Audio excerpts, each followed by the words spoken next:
Splitty City Slickers. Welcome to yet another special installment of Tank Tier List Time. That's right, you don't know when the Tank is going to be doing his tier list this time around.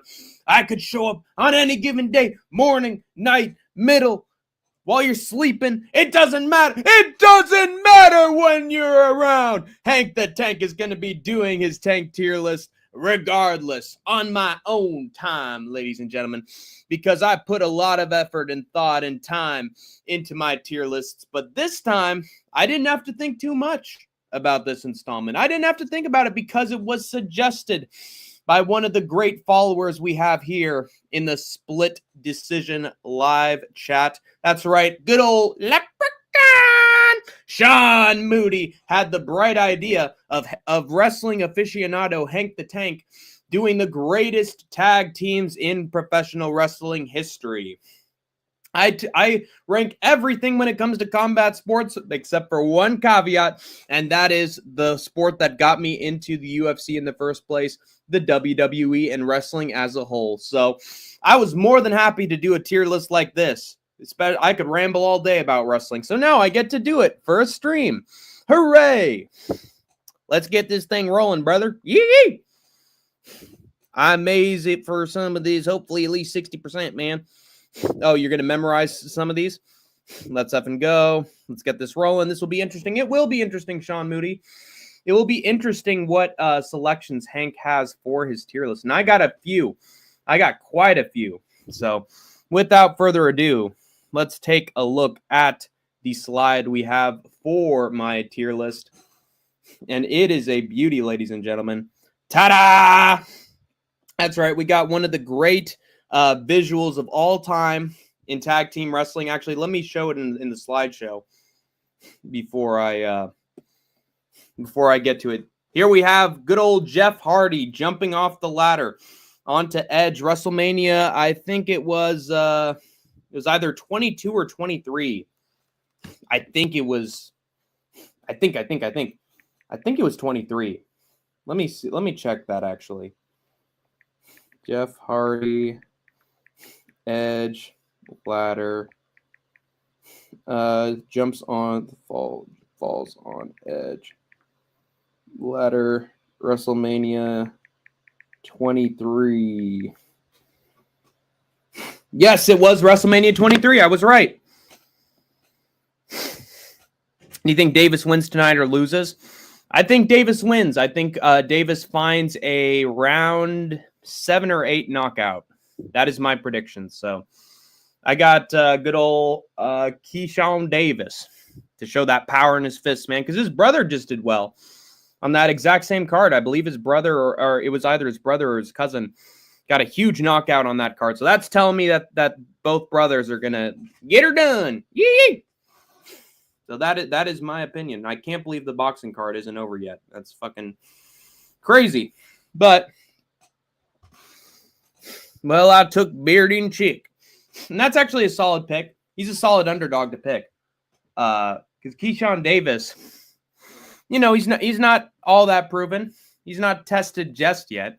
I mean, he looks pretty good, but Baranchik was able to beat the great Emmanuel Navarrete. So that's actually a solid underdog.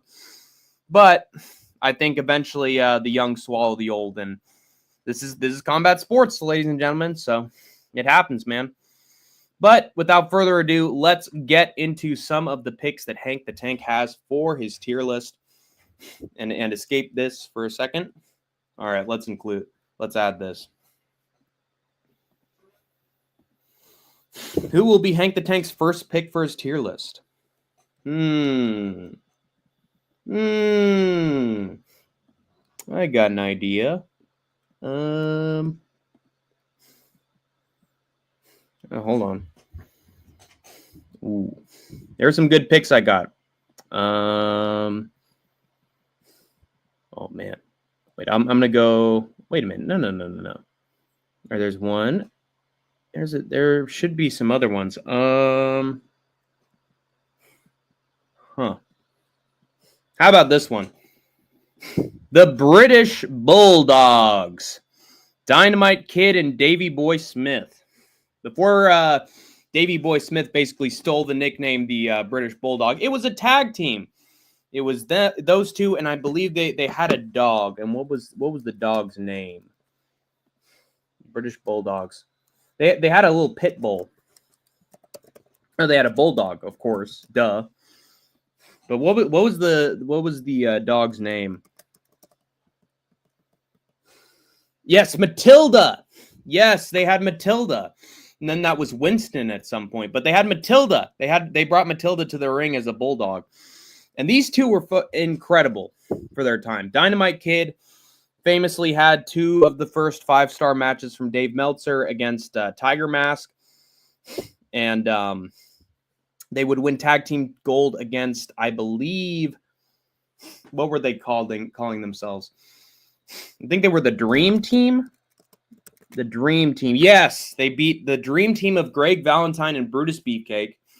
Won the WWF World Tag Team Championships at WrestleMania 2, I believe. Was it the... They didn't have 2 nights, did they? No, they had several locations. And I think... didn't they beat them in Chicago? Or was it another city? Either way, they won the tag team titles, but the reason I'm including them on this list is because of their amazing matches that they had with the Hart Foundation.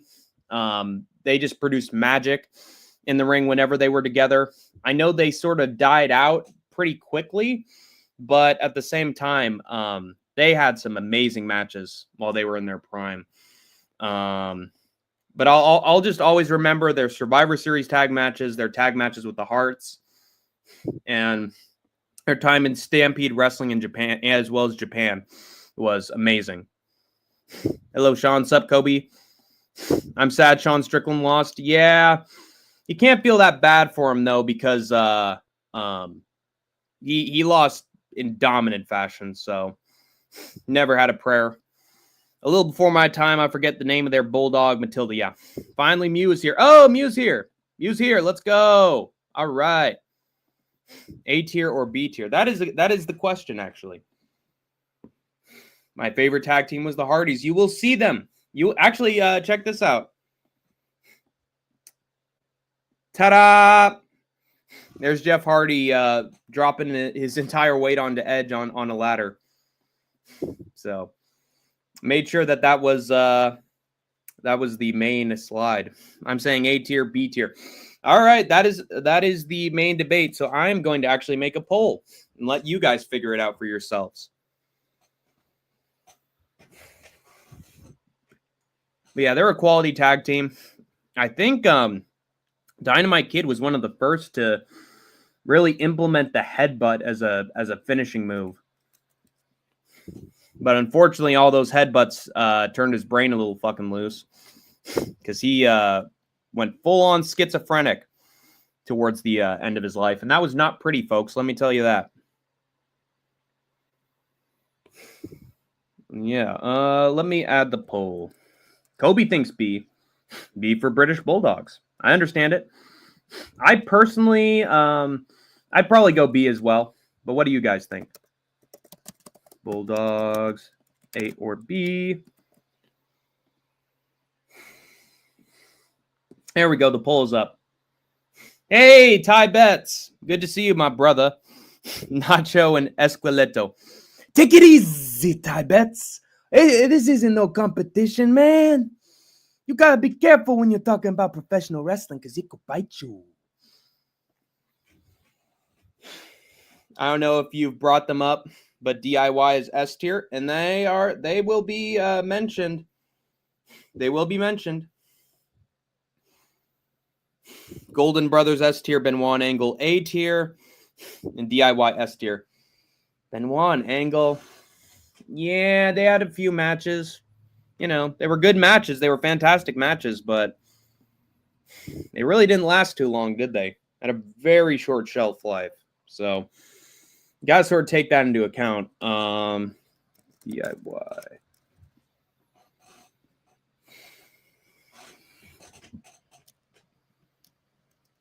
I'm going to actually produce these images while you guys settle. Oh, yeah, this is good. Here we go.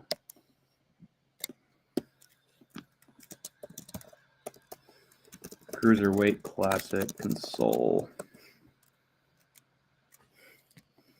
Oh, that's a great image. Yeah, I'll use that. The DIY and Benoit angle. Yeah, I'll include them, but they were sort of a mini tag team. Great for the time they were around, but not a lot of staying power. All right. Let's see what the poll thinks. Wow, A with 67%. Okay, there's 5 people in here, so you have the ability to swing this.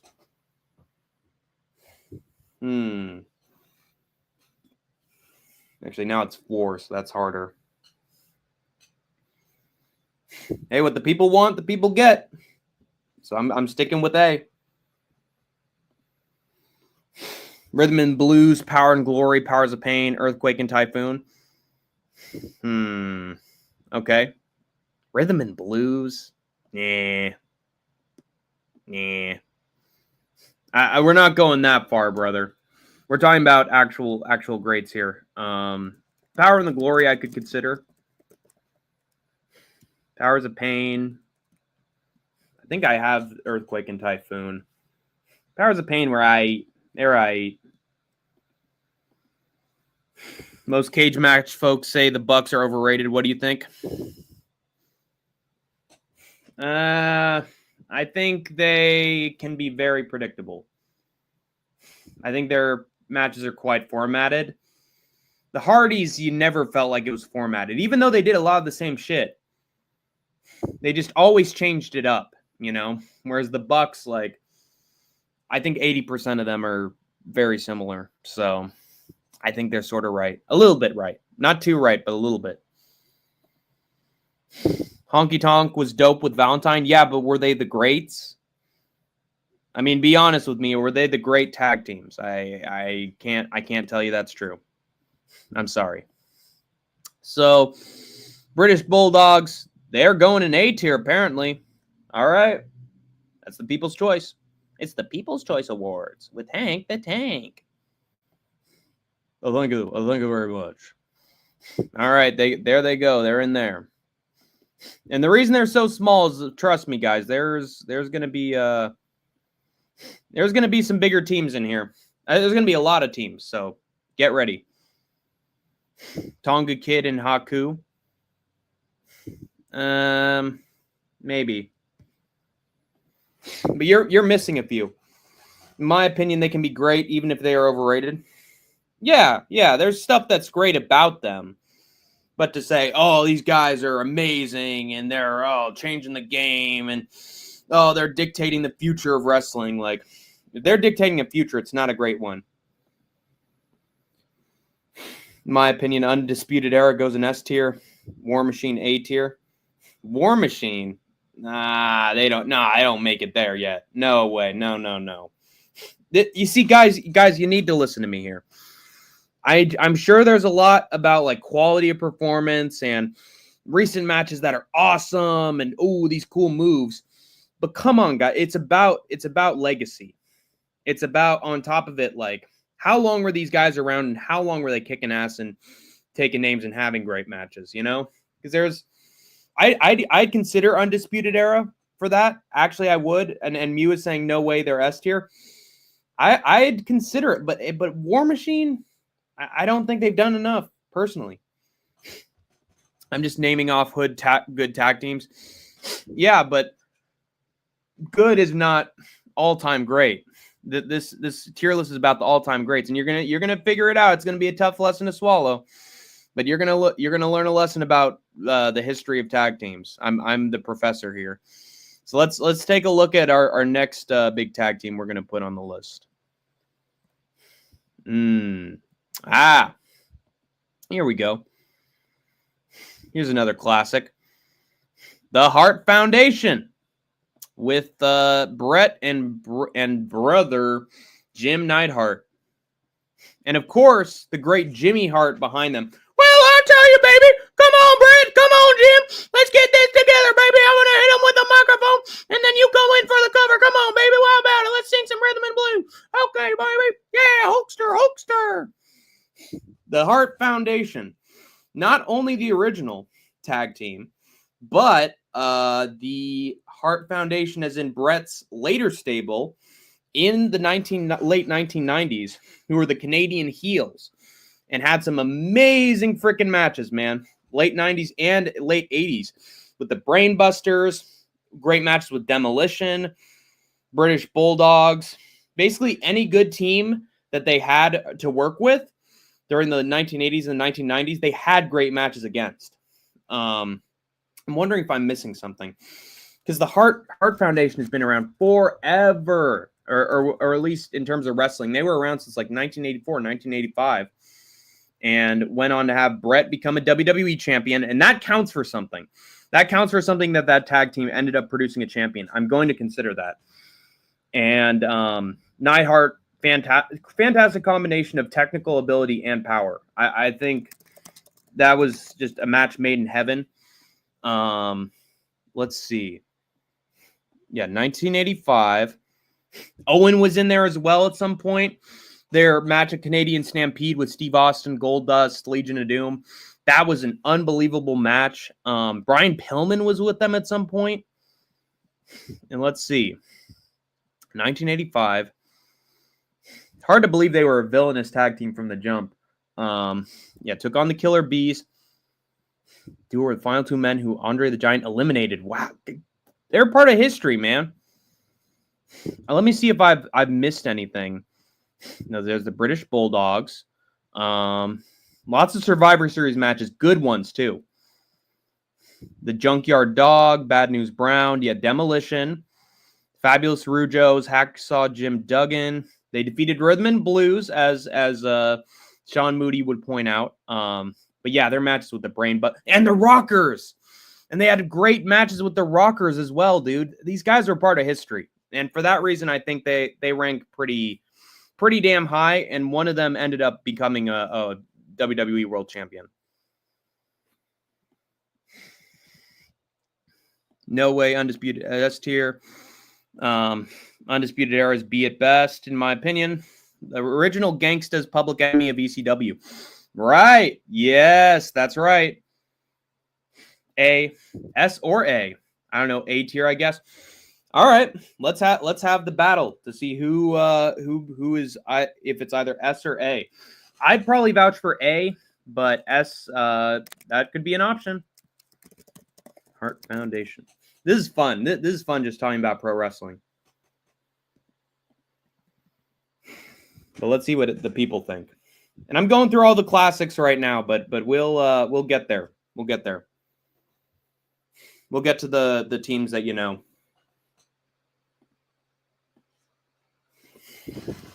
Undisputed Era.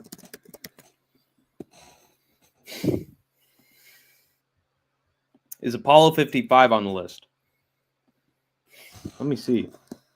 Is that even a team? Oh, shit. Oh, yeah, Devitt and Taguchi. Oh, shit. I'll consider that.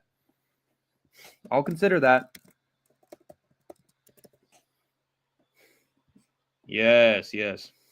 Devitt and Taguchi. All right, let's see what people have said. Man, one person had it for S. The other had it for A, C. And I think that's very fair. So I think they go in A. And that makes sense. So classic golden age of wrestling. Makes sense that the team ends up there. Good work, fellas. Bum bum bum bum bum bum bum bum ba ba ba ba da da da da da da da da da. All right, let's get on to our Hank the Tank's next big pick. Let me go up all the way. Ooh, oh, here we go. This is going to be a fun one. There'll be another interesting one there because these two teams sort of mirror each other. And I know Sean Moody's going to pop when he sees this one.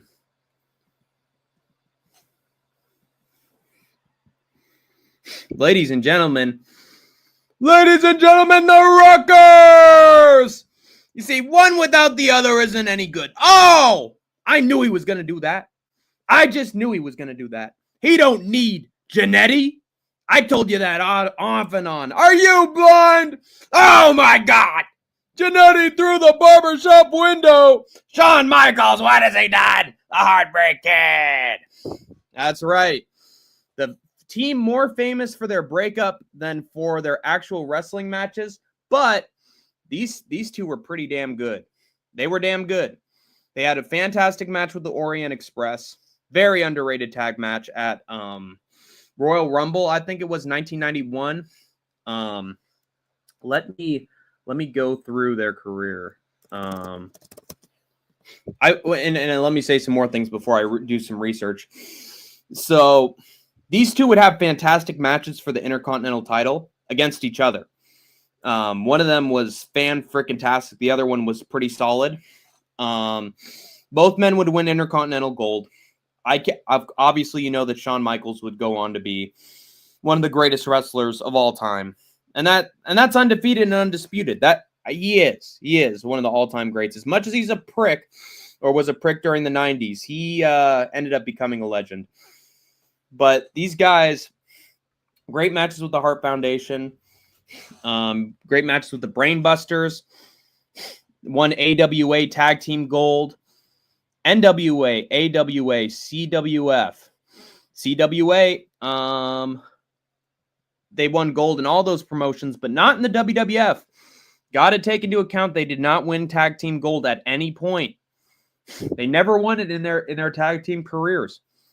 So, unfortunately, I think that sort of takes a little bit away from their status on this list. That's why I'd probably consider them more B than A. Yeah, great matches with the Hart Foundation. What were the other ones? Ooh, they wrestled the Nasty Boys as well, which I will get to on this list as well. Man, they feuded with the Rock and Roll Express too. Man, these guys are really good on the regional scene. But yeah, the Brainbusters, that's what I remember. They had a great match with the Brainbusters, and I watched that. Twin Towers, Jesus Christ, what a tag team name. But these guys didn't really they were having matches with some of the lower mid-card guys and losing to some of them too. Like they were always the journeymen, unfortunately. They deserve to win tag team gold. It's just it never ended up happening. And again, people remember them more for their split than for their actual accomplishments. So for that reason, I think they're B. Shield A or S tier. B. A says Sean Moody.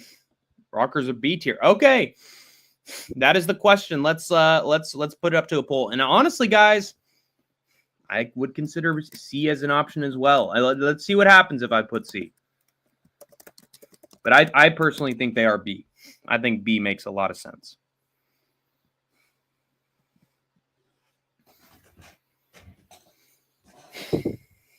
Ooh, one vote for C already. Jesus Christ. Now they're split. Oh, shit. I did not see this coming. I did not see this coming. Oh, but there's a third vote for B. Very wise move. Yeah, that makes sense. B makes a lot of sense. So there you go. Rockers are in B tier. Good work, ladies and gentlemen. You don't need Jannetty. Also, Marty Jannetty is a pretty fucking insane human being. So you got to take a few points away for that as well. Might have actually killed someone. So got to consider that. Revival S tier. Ooh. Interesting. Oh, we'll get to them. Yes, sir. Let's get to our next big tag team, though. All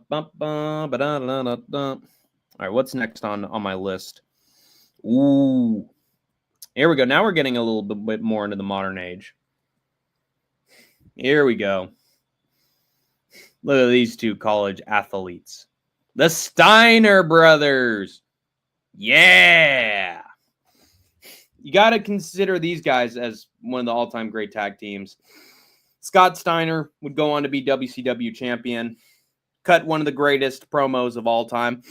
And you take me and you put Kurt Angle in the mix. I got about a 33 and a third chance of winning. But then you take into account that I'm a genetic freak. And Samoa Joe, he don't even train that much. So that gives me a 50% chance of winning. And Kurt Angle's on Percocet. That gives me about 110% chance of winning. At what was even the pay-per-view name?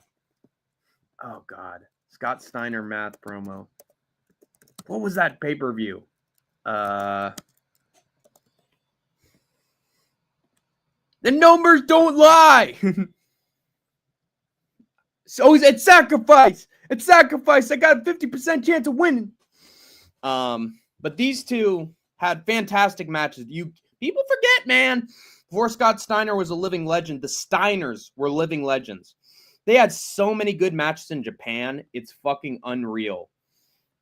They'd wrestle fucking everybody around the world. They were truly world tag team champions to the point where even fans in Japan and in fucking North Korea would watch them and enjoy their fucking matches. Let's take a look at these Wikipedia page for a second.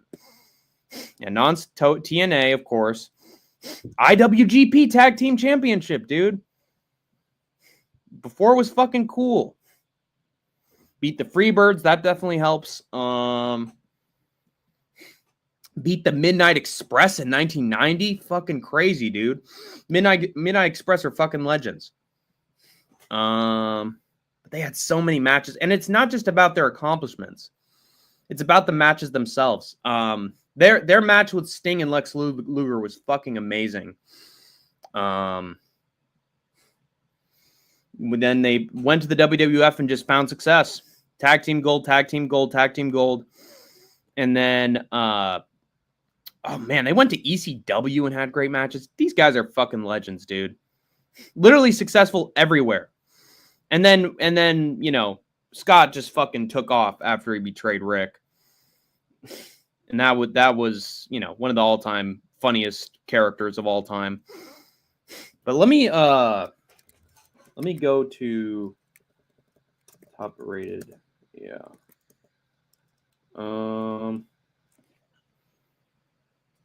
me just look at some of the matches that the Steiners have been in, because there's too many for me to count in terms of like their actual good matches. They've had too many.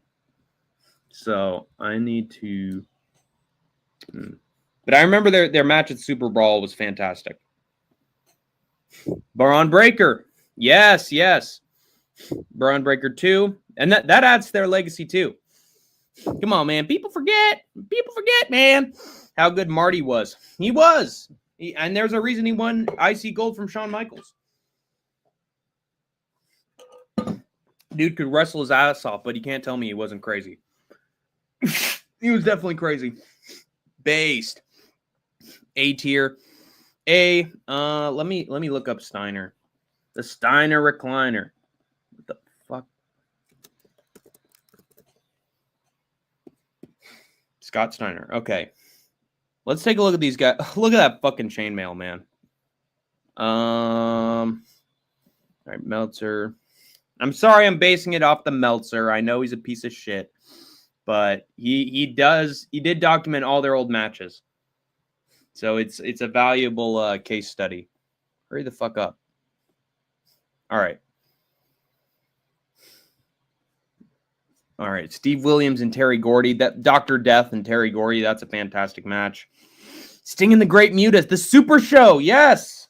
And they had a great match there.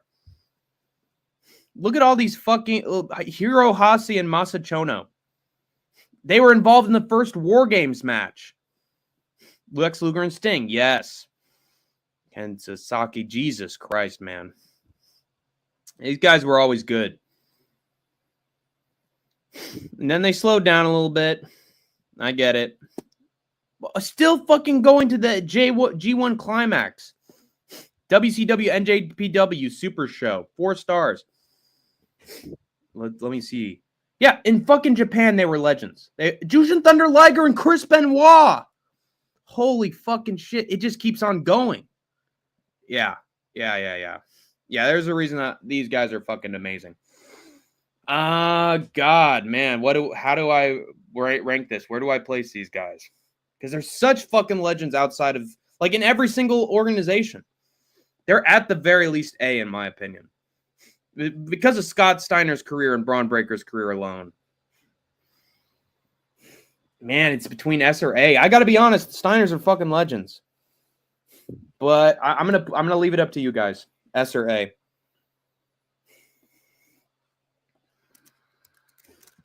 Steiner recliner. S or A.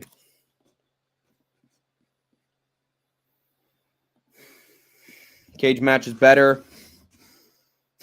Doesn't just only rely on Uncle Dave. Yeah, but you guys saw that. He literally rated a dark match in New Japan.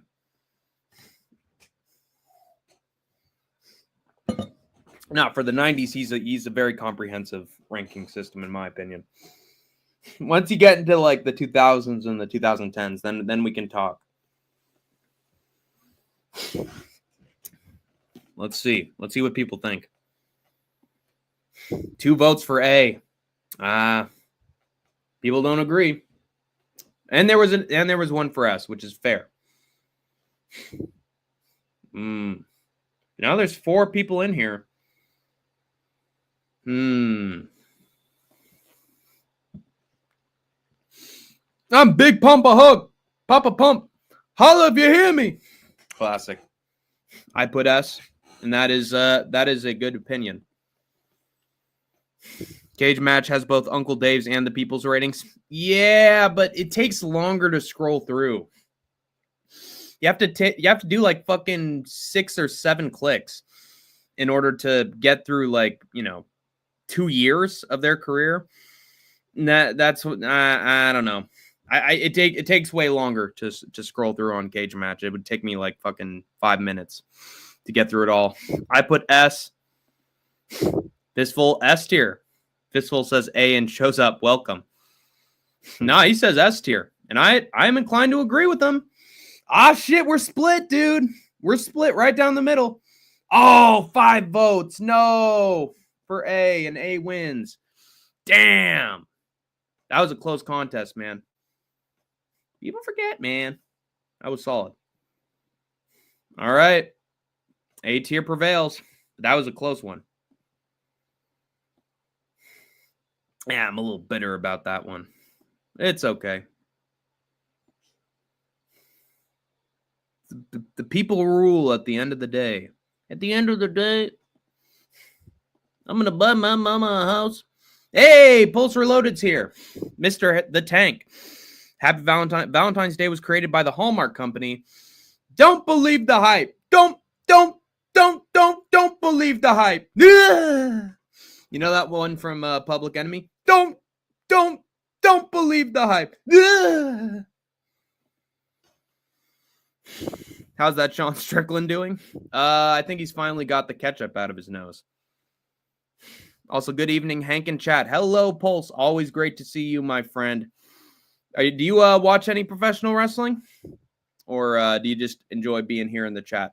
Either way, that's pretty damn cool. Let's get into our next big pick for this list.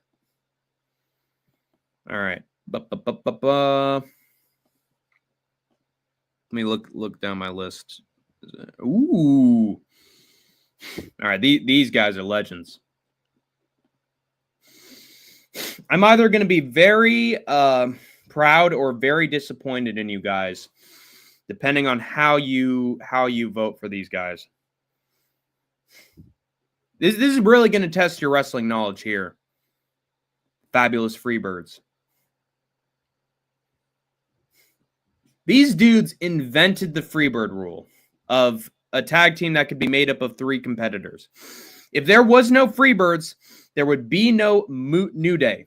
So these guys, they were legends in the South before they even got to WCCW to take on the Von Erich family. These guys fucking ruled wrestling and tag team wrestling for like a stretch of 3 to 4 years. And then in WCCW, they became bigger than fucking ever. They were the first ever, not just tag team, but general wrestling entity to have their own theme music. Now, I know they died off around the 90s. We know about that. They grew a little stale, but that's because Terry Gordy wasn't there. That's because, oh God. Who was, I always remember Michael P.S. Hayes and Terry Gordy, but I forget the third one.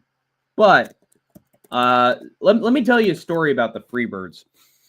These guys had a feud with the Junkyard Dog where they, like, you know, there was an angle where they blinded him and then they harassed him while he was at cage side. While, you know, he had fucking glasses on and a cane. People thought they had actually blinded JYD. And a fan pulled a fucking gun on them. These guys are legends. I'm sorry. Even though we don't have a lot of footage of them in their prime, when they were in their prime, there are fucking myths about these guys. So let me go through the history one more time. There they are. Buddy Roberts, that's right. Mid-South Wrestling, yes. Feuded with Jerry Lawler and Bill Dundee. And those come on, those dudes are two of the best that regional wrestling ever had. Oh, Mr. Wrestling 1 and 2. That's history right fucking there. Feuded with Ole Anderson, Stan Hansen, okay. Yes, but their feud with the Von Erichs is the stuff of fucking legends. There are still Texans in that state that'll have fucking pictures, newspaper clippings, video footage of themselves watching the Von Erichs and the Freebirds face off. It might be the top 10 greatest rivalries in wrestling. I'm serious. And it was all fucking taped. Yeah.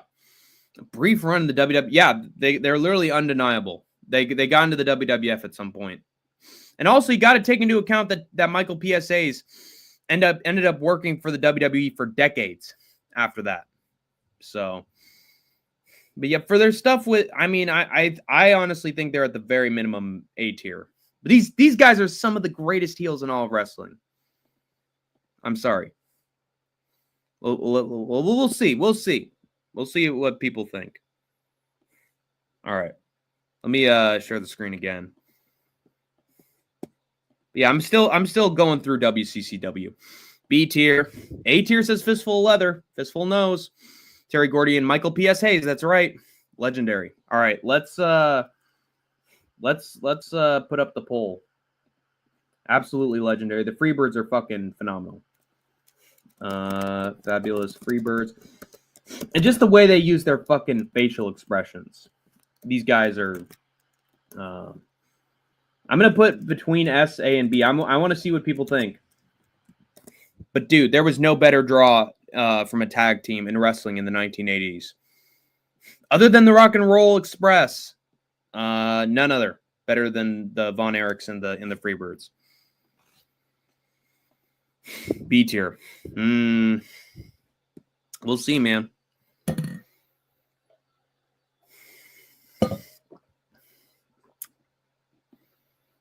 B, 4 votes all for B? Wow. Very interesting. Yeah, I wasn't going to allow you guys to have a C tier because I know you would have voted for it. That's fucking crazy. I'm sorry. Casuals, you all. Freebirds are better than the fucking Rockers. But I guess the people have spoken. Yeah, we couldn't touch... Dude, fucking Shawn Michaels and Marty Jannetty couldn't fucking touch the Freebirds on the mic. But oh well. People have spoken. That pisses me off a little bit. I'm going to be honest with you guys. Where DDP started. Yes, sir. Taught him everything he knew. All right. Well, we got that subject out of the way. Oh, well. Let's go to a tag team that people know about. You guys are going to know this one. All right, here we go. You think you know me. You think you know me. You think you know me. For those without the benefit of flash photography, how about we strike a pose? Yes, sir, it's Edge and Christian. Both guys would go on to win world championships. Both guys would be involved in TLC 1, 2, and 3. And I believe, yes, they were involved in the No Mercy match between themselves and the Hardy Boys. That's a legendary match as well. Edge would be a champion multiple times over. Still wrestling right now, and so is Christian. Very funny dudes. Both amazing on the mic. Both incredible in the ring. Kept their jobs. Still keeping their jobs for decades. Got through fake retirements. Had some of the best feuds of all time. Edge and Undertaker. Edge and John Cena. Christian with Randy Orton. Christian in general being a fucking despicable heel in AEW. These guys defined tag team wrestling in the early 2000s, in the Attitude Era. Oh man, look at this fucking cool image of them standing together in the Hall of Fame. Yeah, that shit's legendary, dude. Fucking what else? It's crazy that Christian at one point had a fucking blue dot placed over his face by Vince. Yeah. These guys would be huge as tag teams and huge as single stars as well, which shows that they were sort of born to be great wrestling stars. And have you seen that image of that video of Edge? I think he's asking a question of like Bret Hart or something. Yeah, he asked Bret a question at like some Q&A, and he would go on to become a fucking wrestler. Jeff Hardy, the Dudley Boys, all those great matches. And then Edge would win the title from Cena. Christian would win it in his absence. What else? And then Edge would have a bunch of great matches on SmackDown, too. That's very underrated, all those great matches he had with the SmackDown 6 in 2002. They just got better and better and better and better and better as time went on. And let's take you here to fucking AEW. Here they are in 2023 to 2024. Still fighting. So these guys are legends. A tier minimum. I don't know about S tier. I don't know about S tier. Gotta be honest here. I think they're good, but I don't remember them specifically for their tag team wrestling. I don't. The fact that they're just called Edge and Christian should sort of tell you about what we think of them as wrestlers. We think of them as Edge and Christian. We don't view them really as the Brood. Honestly, they had rotten promos as the Brood. They were great. They had a great gimmick with the Brood, but I don't think people remember them as the tag team, and I think that's why I think they're A. S says Mew. A says Fistful of Leather. Can I please join stream? Please, I need to perform for the stream. Yeah, that ain't happening, DJ. They were in the Brood and Ministry of Darkness. That's right. That is an extensive career, isn't it? It is. I'm going to put up a poll. Well, let's see. I'm not going to have them at B. Fuck that. But are they A? Let's see. Let's see.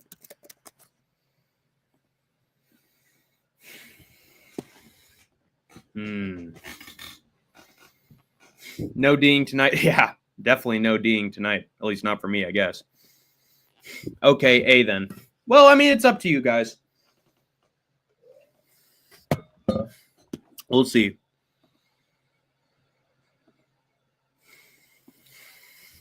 Two votes for A. Okay, there you go. That decides it.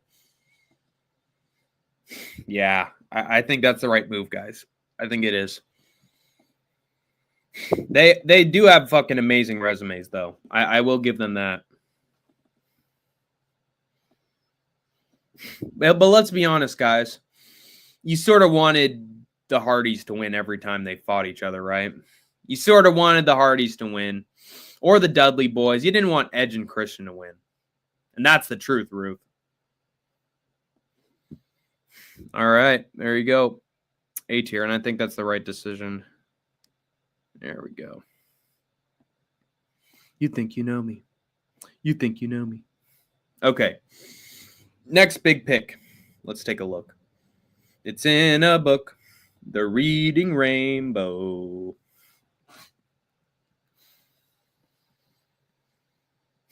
Oh, shit. We're about to peak early, folks. We are about to peak early.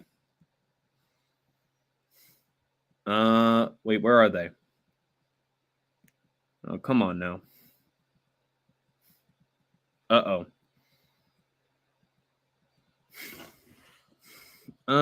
They might be near the end. Where are you, motherfuckers?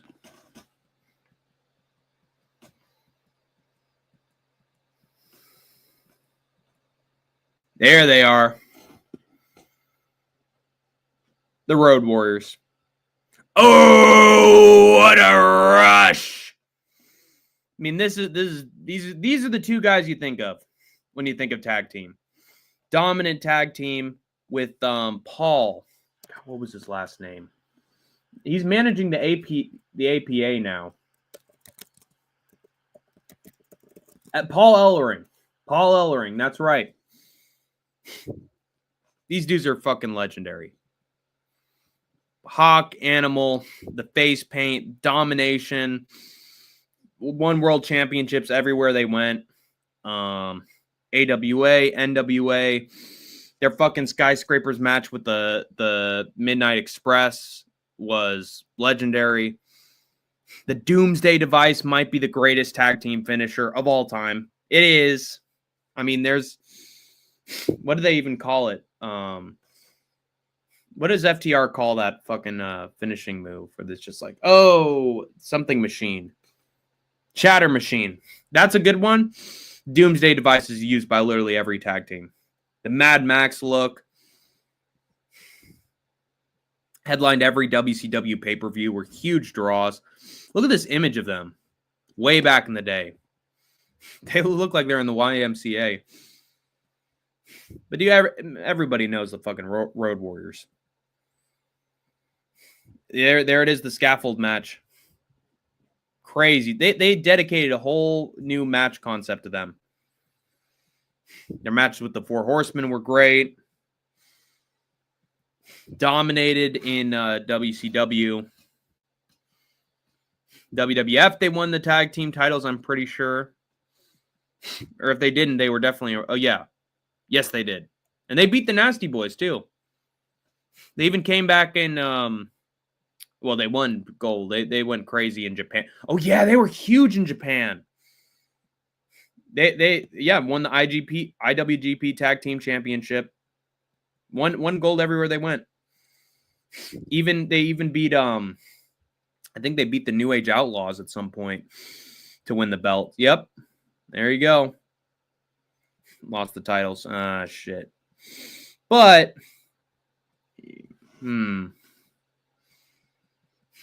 oh, second return to WWE and Hawk's death. But yeah, they're fucking legendary. The face paint, the Mad Max look, the quotes. Everybody knows Hawk and Animal. I think S tier is definitely warranted for these two. S tier, S. Yep. They are the tag team. They are the tag team. S tier, move on. Yep. Everybody voted for S tier. You know what? I'm not even gonna have a poll.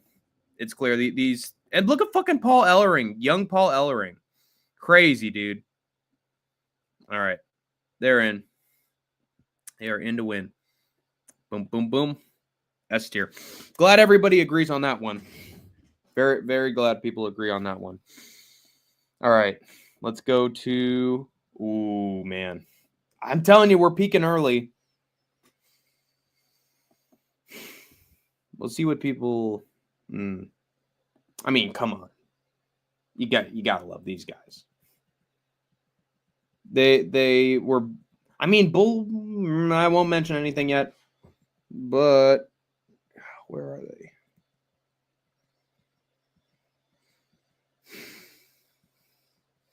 Yeah, coming now. Boom, boom, boom, dum, dum, dum, dum, dum, dum. Where are they? Come on. I swear I had these guys in here early, but where do they fucking go? Oh, shit. Oh, here they are. There we go. Come on. Bubba Ray and Devon. The Dudleys. I believe they're still the tag team with the most tag team championship wins ever. Ever. So that's quite the accomplishment. Devon, get the tables! People exploded when they came back in 2016. Exploded. Their pop was huge. They were world champions in TNA. I know Devon was never as good as Bubba Ray, or should I say Bully Ray, but they were always better as a tag team than they were single stars, in my opinion. 3D is one of the greatest finishing moves all time in wrestling, to the point where everybody's done their own variation of the 3D. The tables, they introduced tag team tables matches, and that's huge. The Dudley family as well was very funny in ECW. Bup, bup, bup, bup. Dance, Bubba, dance. I love the Dudley boys when they were in ECW. But once Devon showed up, they got huge heat. Like, to the point where fans were taking fucking swings at them as a tag team. And they were starting shit. Obviously, it was Bubba who was mostly starting it. But they got Spike as well. That's huge, dude. Spike is a legend. But I think they were at their best when they were serious. Aces and Eights. Of course, that was one of the most famous angles of all time in TNA. WWF, WWE, ECW, WCW, NWA, TNA, and IWGP Tag Team Championships. All Japan's tournament league. Jesus Christ. Winning belts literally everywhere. Crazy, dude. Yeah, but the Dudley family. I loved watching the Dudleys in their early days. Huge rivalry with the Gangstas. Oh my God! Now this is extreme. Oh, dude, when ECW was at the height of its powers, they were the tag team championships. Were the tag team champions. They had the 3 TLC matches as well.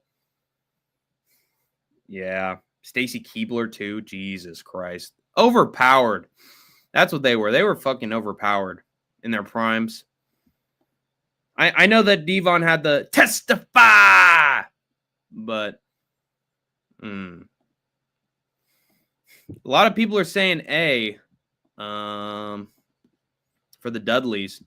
I don't know, man. I don't know, dude. They've literally won tag team titles everywhere. Everywhere, dude. Brothers of Destruction solo. I consider these guys sort of an S tier. That's my opinion.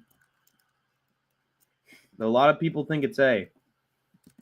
So if you put fucking Undisputed Era as S and these guys at A, I don't know what to tell you.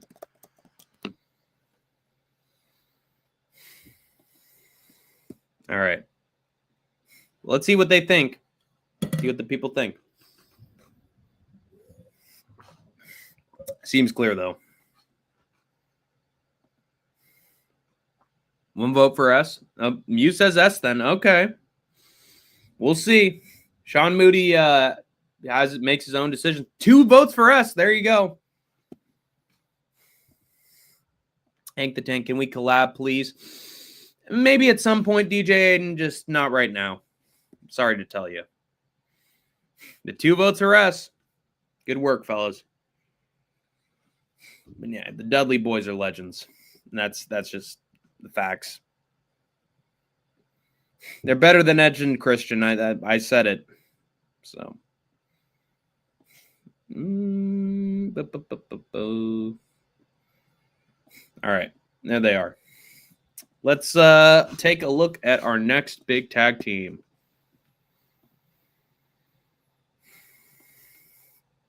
I'm going through all of them. Every single one. So this is going to be a long ass stream. This next pick will be interesting. It's a new day. Yes, it is. Boom. Whoa, whoa,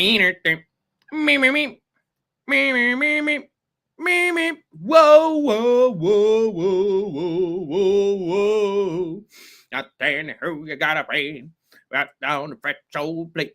Looking in the mirror and who you gotta thank. The time is now, the future is here. That's right, the new day.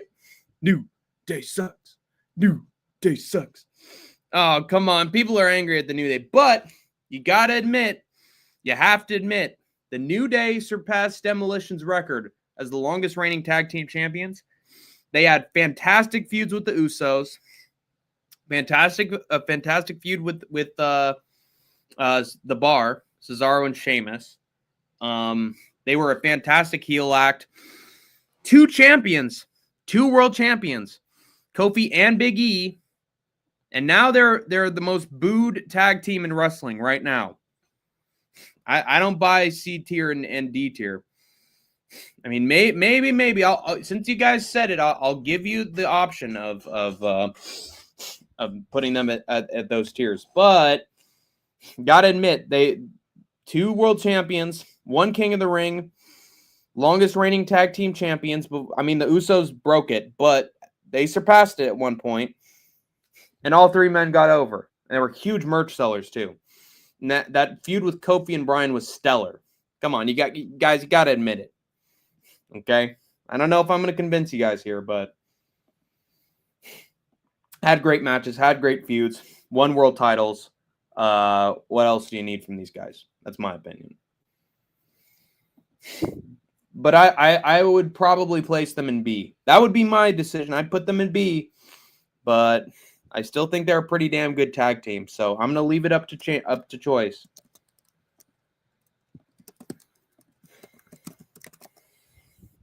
New Day. Maybe you hate the gimmick. I get it. You hate the bootios. You hate all that stuff. But they're solid, man. Kofi got destroyed by Brock, but never got close again. Dude, if it wasn't for the New Day, he would have never been a world champion. He literally became so over with the New Day, they put a world title on him. That shows the power of the group. Big E won the title, and literally, if he hadn't broken his neck, I think he would have stayed around in the main event scene. And I think Xavier Woods should have won Intercontinental title or U.S. title a long time ago. I think all 3 of them are quite talented. That's my view. I get it, the squash to Brock Lesnar, yeah. But still, without the team, they wouldn't have gotten there in the first place. Wow. D. That's a little crazy. That's a little crazy in my estimation. D wins out, but I'm putting them in C. So there you go. There's no D tier because all of the teams that I'm gonna list were memorable and important in some capacity. I voted C. Good choice. All right, let's get to our next one. Now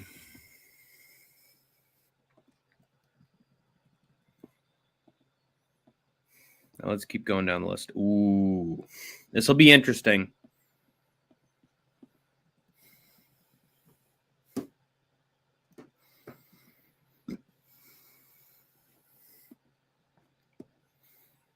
Yahoo! Down since day one is down since day one is. We'll light them all up, knock them down like this. Yeah, Oos. Let's send him to the Uso Penitentiary. Yeah. Okay. That's right. It's the Usos. And you got to consider that these guys were part of the biggest storyline in wrestling history. One of the biggest storylines in wrestling history is part of the Bloodline. In modern wrestling history, it is the biggest. Bloodline dominated 2020 to 2023, even 2024. One of them is fighting for a world title at WrestleMania this year. Jey Uso's super over. But when they were part of the Uso Penitentiary, their feud with the New Day was fucking fantastic. All the shit with Jey Uso and Sami Zayn was fantastic. I'd say the only year they were really bad was 2023. And even then, that had its moments with Roman. But these guys eclipsed the New Day as the longest reigning tag team champions, I'm pretty sure. Won undisputed gold, SmackDown and Raw. Had great matches with plenty, and I mean plenty of fucking tag teams. Let's see.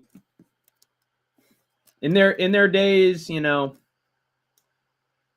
Wait, what was their tag team? It's so close now. We're all fully on the ground.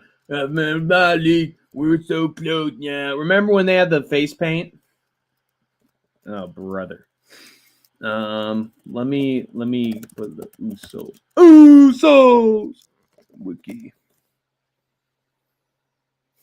because I want to make sure I don't forget anything.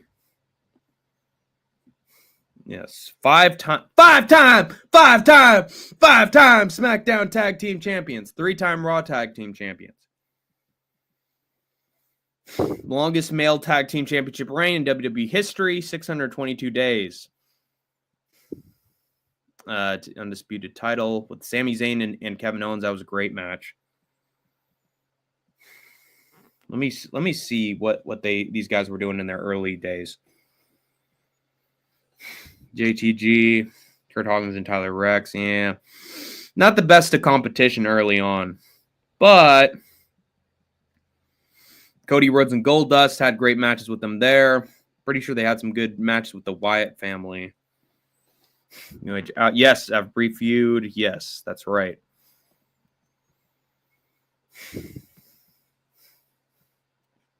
Seth Kevin Rollins, New Day. Yeah, but this is where it really kicked off. This is where they really got good.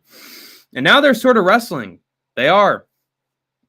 Or at least they've been for a while. 5-star match at WrestleMania 39. That's right. Had some of their best matches. Yes. I'm saying the Bloodline in general.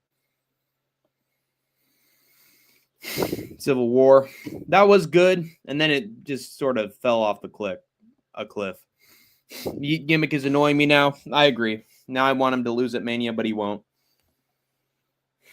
It's just a worse version of the Yes Movement. Gotta admit, it's pretty popular though. All right, let's put him on the list. I don't think they're S. I don't think, but they make a case for A, so I'm gonna put it in there.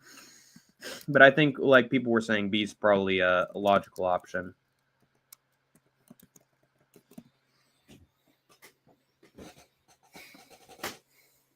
All right. Yeah. Oops. Time for the Uso Penitentiary. Okay. C tier? And no, I don't agree with that. Based off legacy alone, I don't think they're C tier. I don't think that makes sense. Not counting Bloodline and all that crap. Still had great matches while they were part of the Bloodline. You got to admit that. Okay. For their shit with the New Day alone, they're not fucking C tier.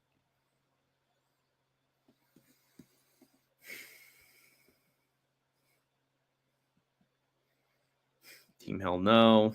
The Revival had great matches with them. But Jey Uso became a great singles star.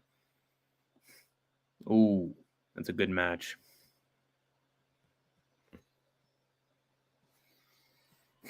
I mean, these guys became bigger than just a tag team. So I think for that reason, you have to... Oh, man, 5 votes. All for C. God damn. That's a little crazy, brother. But I'll allow it. Hey, Capitan Refuco. Good to see you, my friend. Man, very interesting opinions from the people. Can't say I agree with it. I think people are just not liking the modern shit, to be honest. or just love Japan. But it is what it is. Longest reigning WWE Tag Team Championship reign, but I guess it don't matter. All right, let's take a look at the next one.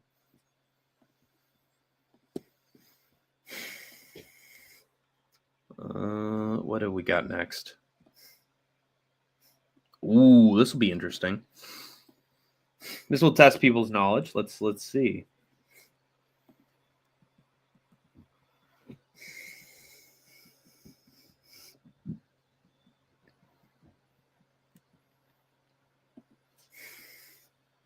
All right. Demolition. Axe and Smash.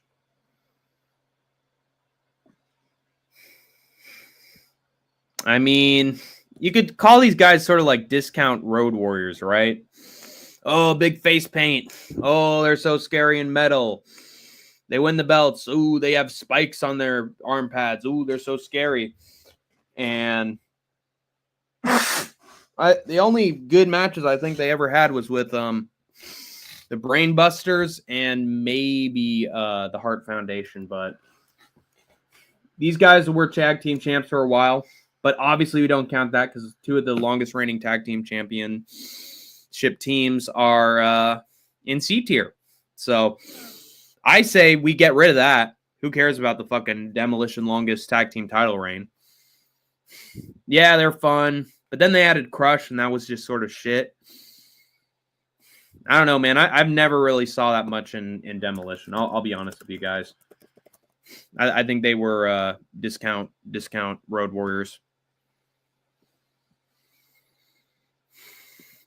And that's all I'm going to say. Honestly, as a hardcore wrestling fan, like, I just don't have that much of an opinion on these guys.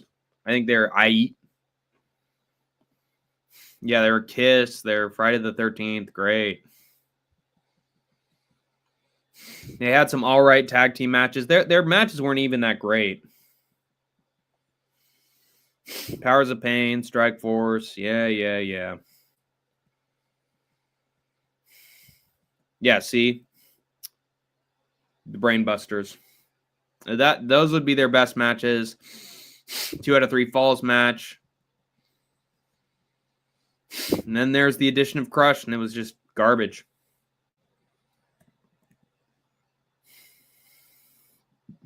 Oh, look at this. Soon after, due to the Legion of Doom now being on the WWF roster, Demolition's popularity began to decline, and they regained the managerial services of Mr. Fuji. They needed Mr. Fuji to be popular. Yeah, L. I don't like this team all that much. I got to be honest. I think they're sort of mid. B tier. You're going to put these dudes in B tier and you won't put the Usos there? That's a bad take. Bad. I mean, come on. What are we even talking about here, dude? Yeah, I disagree. I think they're C. Bruh, it's B tier. Who cares? I care because literally you put the Usos in the New Day, tag teams that have been relevant for years and won world titles in C tier, and you're putting these guys who are relevant for 5 seconds in C tier, in B tier. I don't understand it. They're basically the same. Nah. I don't even think they're A. So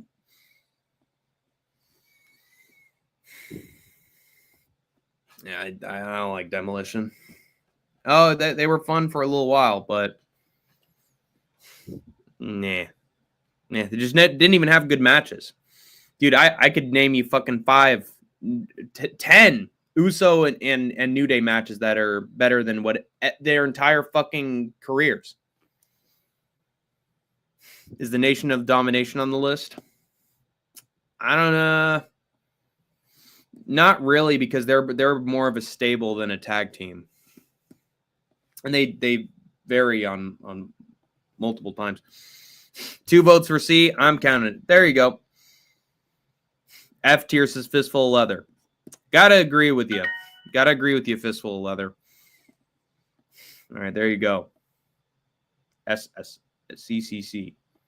Si, mon ami. All right, logic prevailed that time. Let's go to our next big tag team.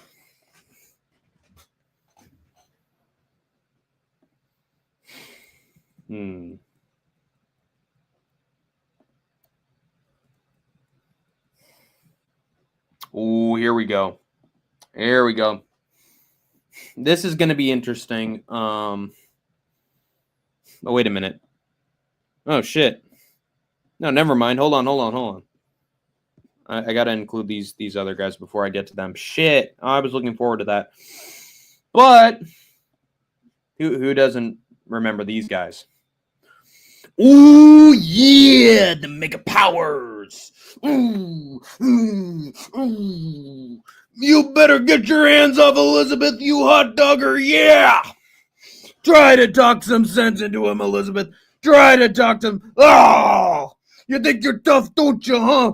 You Hulk Hogan and your pukesters, yeah. Oh, yeah, the Mega Powers. Destroying the Twin Towers. Like Al-Qaeda, yeah. Osama bin Laden. They hired us to take down the Twin Towers, yeah. The Mega Powers. Randy Savage and Hulk Hogan, yeah. I mean, these two, they had a great rivalry. They had a great year that culminated in 1988 to 1989, from WrestleMania 4 to WrestleMania 5. That culminated in the Mega Powers exploding, yeah. But as much as we love the promos and we love the GIFs of them doing the yeah. Did they really have that great of matches? I don't think they did. They didn't. Ooh. HR07 says S tier. Interesting. I know they're a classic tag team, but they've also they didn't have the best of matches. A lot of the matches were like some drama-based stuff with Elizabeth, and then they exploded in only a year. D tier says Fistful of Leather. Yeah, I just don't think they had good enough matches for me to put them above teams that have been around for decades and had great matches. So, but people have different opinions. So, I'm gonna place these guys in S, A, B, and C. They had no great matches, says Fistful of Leather, and you would be correct. Not even close to all-time number one, exactly. But because they're such a iconic group, I'm going to put in S, A, B, and C and see what people think.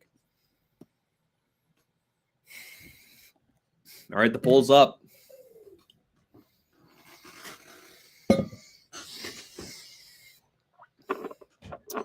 Yeah, I think it's C. I think it's probably C. Whoa. Okay, 1, 2 for S? 2 for S? Come on, guys, there's 5 people in here, please. 3 votes for S. Are you kidding me? Oh my God, man. Dude, these people, fucking casuals, guys. Fucking casuals. Jesus Christ. S. These guys aren't even a real tag team. Oh boy. Okay. We're going with opinion, man. People think it's their S. All right. Nah, they not fucking close to S. There. Are you fucking shitting me? Are you fucking shitting me? Okay. Now I'm never gonna trust you guys again. Never gonna trust you guys' opinion again. I'm sorry. But let's get to the next one. Nobody's gonna know who these two are, but I know.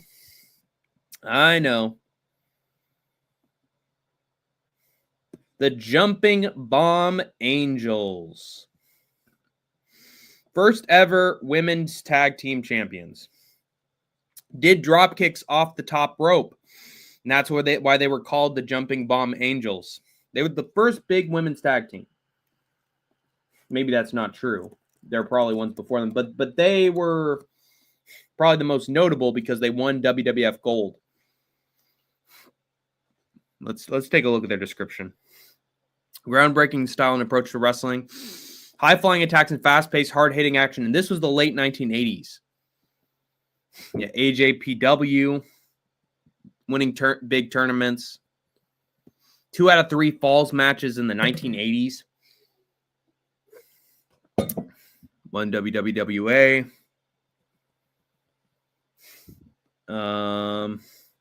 Yes. And then they beat the Glamour Girls to win the tag team titles.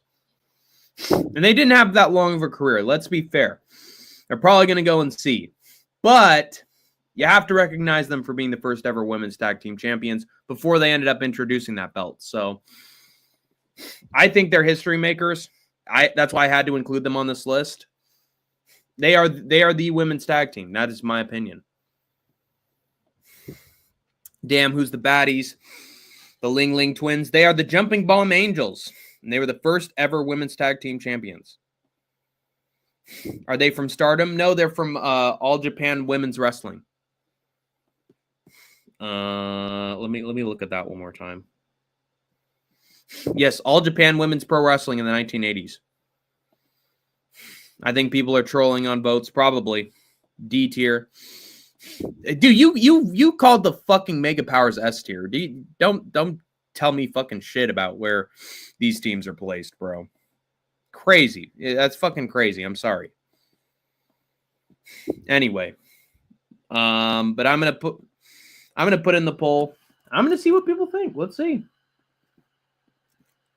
because I think they were notable. That's who I remember as women's tag team. That's the tag team I remember.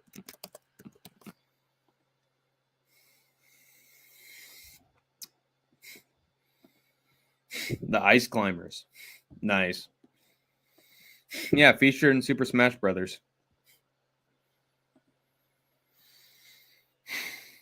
Two votes for D. 3 votes. Yeah, I understand it. But they're still notable enough for me to put them on the list. So, all right. There you have it. Still, it's best that you know about them than not know about them. All right. Put them in C. There you go. I was going to vote A, said on Evangelista. Well, thank you for having the thought to place them in A. All right, let's go to the next one. Mega Powers, yeah. Oh, here we go. This one might break my heart depending on how people vote, but man, please be right, guys. You got to know these guys. The Midnight Express. Bobby Eaton, Dennis Condrey, Jim Cornette, and then after that was Stan Lane. And Stan Lane added a lot to their dynamic as a tag team. But Midnight Express, Jim Cornette, probably one of the greatest managers to ever live. Bobby Heenan, I get it, but dude, Jim Cornette is fucking timeless. Rest in peace to Harley Quinn, by the way. But Bobby Eaton, Dennis Condrey, they had great matches with the Rock and Roll Express. Great matches with Mr. Wrestling, Magnum TA, with the Rock and Roll Express. And then Stan Lane came around. Then they were having great matches with the US Express, with the Road Warriors. When the Rock and Roll Express came back, they had great matches. The Four Horsemen, they had great matches with. They basically had good matches with everybody. Even the feud between the Midnight Express and the old Midnight Express was really good as well. Jim Cornette, so good that he ended up creating his own promotion in the 1990s. Created Ohio Valley Wrestling, created Smoky Mountain Wrestling. These guys were fucking amazing. And they are basically the inspiration for FTR and the Revival. The Revival takes after these guys. If there was no Jim Cornette, there would be no manager attacking the other team with objects. Just wouldn't happen. These guys are legends. Jim Cornette has had some of the greatest promos of all time as manager for the Midnight Express. Perfect chicken shit heel. I think they're the best. I think, well, Road Warriors are you can consider them, but Midnight Express is fucking legendary. That's my opinion.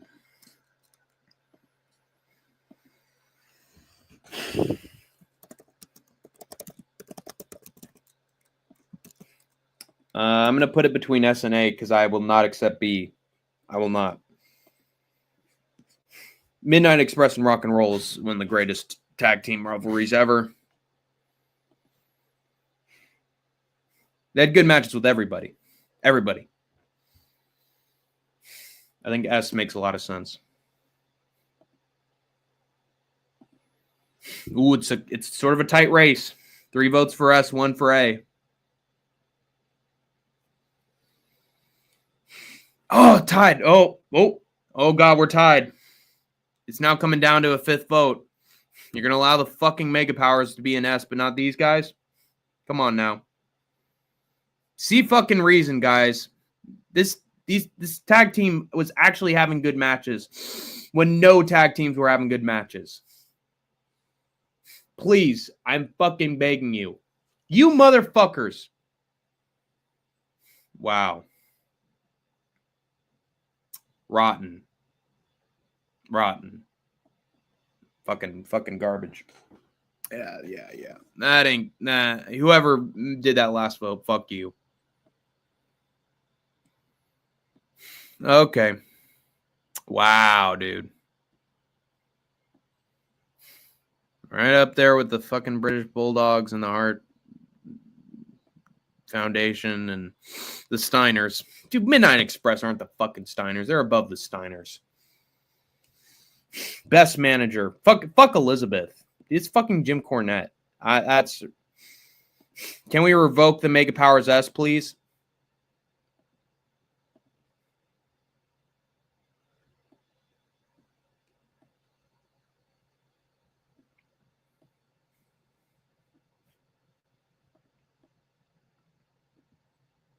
There we go. Yep, I'm gonna take executive control with that one right there. There you go. I voted S on Express. Yeah, and I just corrected all the wrongs in the world. So there you go. Sorry. That's just fucking ridiculous. How do you have the Mega Powers over Midnight Express? Crazy fucking decision. But let's move on to the next tag team, shall we? I wasn't gonna let that injustice go on too much longer. All right, next item. Oh, this actually makes sense.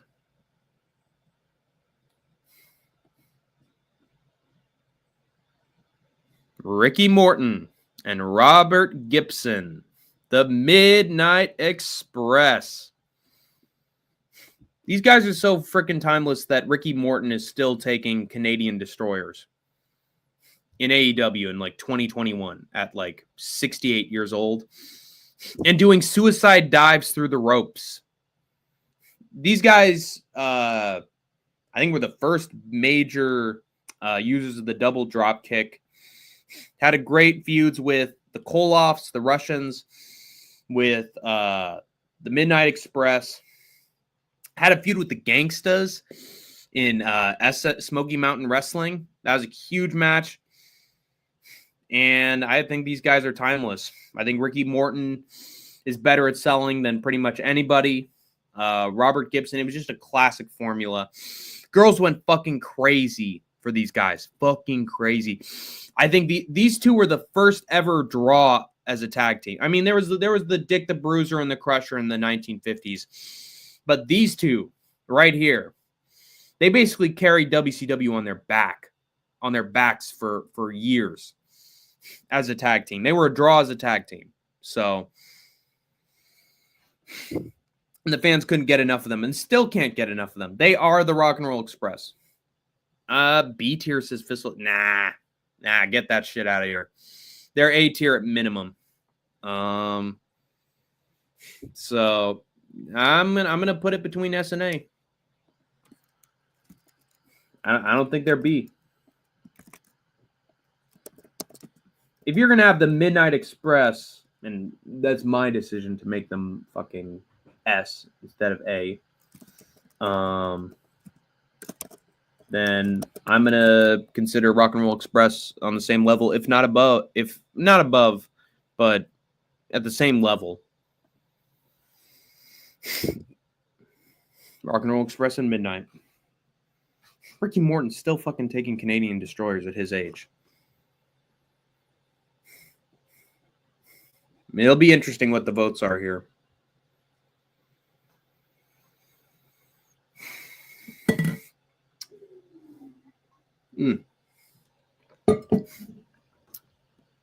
Oh, 100. One vote. All right. I wonder if anybody really even knows who the Midnight Express are. I mean, the Rock and Roll Express.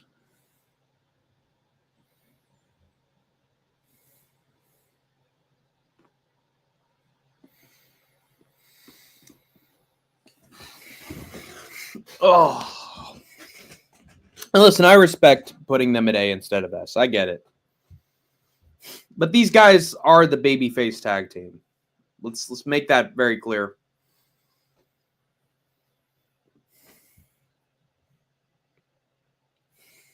Four people in here. Are you guys going to vote?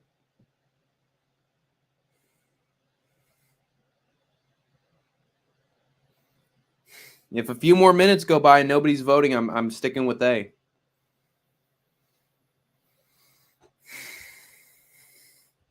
Man, not a lot of opinions on them one way or the other. B tier says Evangelista. Yeah, not a lot of respect for the history. Okay. Fine, I hear you. I hear you loud and clear. But these guys are not going in B. Let's make that. I got to make that clear. Unlike the Rockers, they're the better Rockers, and they actually won tag team gold. So no, they're A very clearly.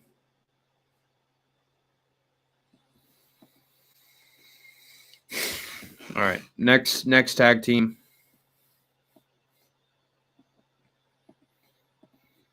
If there was no Rock and Roll Express, there would be no Rockers. So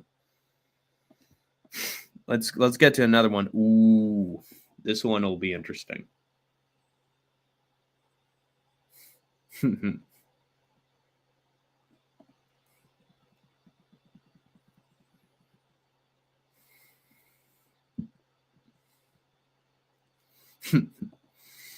And we are going to get the gold. And if you want to take it away from us, Hulk Hogan, we're coming for you, sucker. And we will be right back, ladies and gentlemen. It's Harlem Heat with Booker T and Stevie Ray, right? Pretty sure it's Stevie Ray. Harlem Heat in WCW. Won a lot of gold. Booker T would go on to be a world champion in WCW and in WWE. Harlem Heat. I'm going to make sure it's Stevie Ray. Yes, Stevie Ray. Let me look at their wiki pages.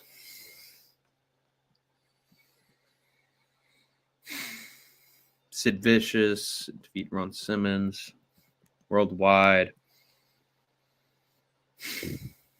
And they lost a few. And then they really started to get back into the mix. Ooh, Sensational Sherry, nice. Beat the Nasty Boys. Yeah, Nasty Boys again. The Blue... Ooh, Steven Regal. American males. American males. American males.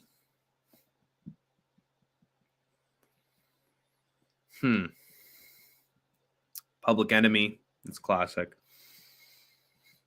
But do a lot of people really remember these guys as a tag team?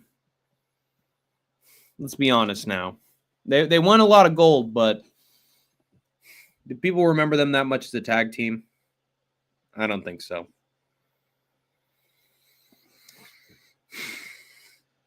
They are a classic tag team, though. They're solid. B or A? What the? Who else did I have? The Rockers and the Freebirds and fucking Harlem Heat? C tier. Loved them back in the day. They were the best in WCW in my day, but gotta go C tier. Yeah, a lot of people are saying C tier. All right. Let's they don't seem like they're A tier, so I'm gonna put them between B and C. Hey,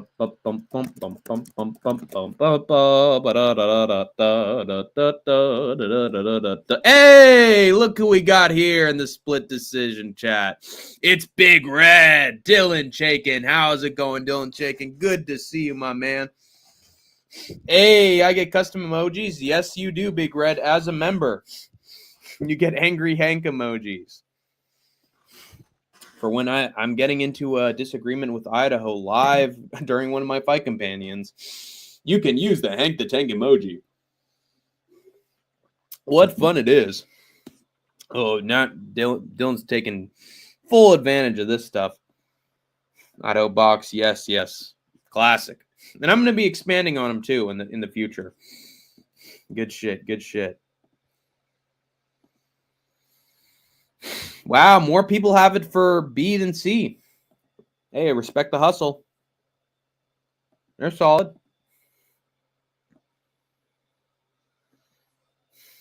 Hey, ladies and gentlemen, the Rockers. New Day fucking clears Harlem Heat. Let's be honest now. Come on. They didn't have better matches than the New Day. I don't think that's true. Or the Usos. But it is what it is. Let's get to our next tag team.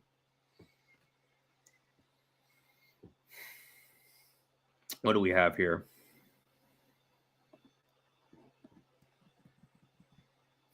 Harlem Heat. Okay. Ooh, uh-oh. Now we're getting into some fascinating options here. Wait a minute, where are they? Where the fuck they go? Oh my god! Holy shit! $20 from Big Red. Thank you so much, Big Red, for the $20 donation. I appreciate it, brother. Holy fucking shit, dude. Thank you.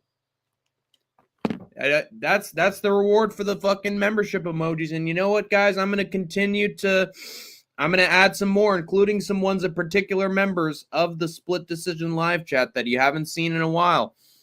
Check Cash App. I did, man. Thank you, Big Red. $20 from Big Red. What a fucking legend, dude. The great Giuliano before there was a Giuliano, man. People forget, man. All right, let's get to my next fucking tag team, man, because I'm having trouble finding them in my images that I had pre-selected. I think it's because I just hate them. I hate this tag team. But oh god. Oh brother. Look at their fucking smarmy faces. Okay. Here they are. Matt and Nick Jackson, the Young Bucks. Gotta admit, they were founding members of AEW. I have to give them credit there. They won tag team gold in their own promotions. Whippy. They won PWG and ROH titles. Great. Had some good matches with Ricochet, Adam Cole. Who else? Had some matches with New Japan members. They were New Japan tag team champions. They did wrestle the Hardys. That is an accomplishment to have on your belt. But at the same time, what are you going to expect? The Young Bucks throwing a dude in the corner for the other Buck to kick him in the head. Oh, one Jackson's going to come up the rope, do a little flippy-do. Oh, one's going to jump off the ladder for a little splash. Oh, this guy's going to drop him. Oh, the big moonsault from Nick, you know. I don't like him. No Diddy. Hey, man, no Diddy, man, no Diddy. Put the pull up. Yeah. Might as well, dude. I hate their promo abilities. They're fucking annoying. I'm not going to put them in fucking A. It's going to be between B and C. They've had matches that are fucking embarrassments to wrestling. They act ridiculous. They break the fourth wall. Because of them, Punk left, and they basically killed their own company. So. But let's see. Do an impression of Postman Pat. Is Postman Pat in the Wiggles? Oh, shit. Postman Pat. Yeah. Man, that was an old show. Oh, be-do. Oh, I have mail for you all, said Postman Pat. Oh, Thomas, I have a nice envelope for you. Thank you. But I also, I know the character Speedy Delivery. Speedy Delivery. Hey, well, look who it is. It's Mr. McFeely. Oh, yeah, that's right. I have Speedy Delivery here. Oh, I have a nice little VHS tape for Mr. Rogers. Speedy Delivery. Oh, we like to receive mail, don't we, Mr. McFeely? Oh, yes. I'm Mr. McFeely and all the neighbors. Yo no soy marin. Soy capitán. Oh, God. What is that from? Oh. Yo no soy marinero. Yo no soy marinero. Soy capitán. Soy capitán. Soy capitán. A la bamba. A la bamba. La bamba. Watching La Bamba scenes right now. Yep. And I called it. Nailed it. No more soy dinero. Soy capitán. Geez, I'm on my own with C. Oh, but C. The Wiggles did La Bamba. Fucking legends, dude. What? What are these people fucking doing? What are these votes? How are the fucking Young Bucks above the New Day? How are they above the Usos? Young Bucks didn't draw any fucking bucks. They drew 0, dude. They fucking killed AEW. And that's a B promotion. That makes no sense. Are you kidding me, bro? Is this the modern generation we got voting for this shit? Dude, Uso matches and Revival matches fucking clear whatever the Young Bucks are putting out. What the fuck, dude? Super kick party fucking ruining the super kick. That's a shit result right there. People trolling. Yeah. God, fuck those Young Bucks, bro. I guess, dude. The Rockers fucking clear them. Rockers are better than them. Usos fucking beat them. Jesus Christ. At least the Usos could draw a fucking dime. They couldn't draw a fucking dime. So, there you go. Wow, that's embarrassing. All right, let's get to our next pick. Let's never speak of this again. Oh, oh my God. Why did I group these two? Well, I know obviously why I grouped these two together. It's obvious, but dude, I'd fucking consider these guys better than the fucking Young Bucks. Are you kidding me? If I don't get them higher than the fucking Young Bucks, I'm going to lose my damn mind. The Golden Lovers. Kota Ibushi and Kenny Omega. Unlike the Young Bucks, these two know how to actually tell a story. I know the Young Bucks are involved in the story, but no, these two were amazing in their prime when they were young. They had the split. That was fantastic. Storytelling was great. And they got back together. That was huge. Dude, the Young Bucks fucking angles suck. They don't know how to tell a story other than we do little flippies and we do kicks. These two are better at storytelling. They got more storytelling in their right fucking pinkies than Matt and Nick Jackson do. So those two are great on the indie scene. I know they had a brief, period back together. But the story of the Golden Lovers is one of the best stories in wrestling. Never heard of these boys? You never heard of Kenny Omega and Kota Ibushi? D tier. God, casuals, dude. Casuals all day, man. Crazy. Kenny Omega and Kota has been New Japan World Champion, AEW World Champion. And Kota Ibushi is IWGP Intercontinental Champion as well, and now he's in AEW. All right, let's see what people's results are. Casuals, man.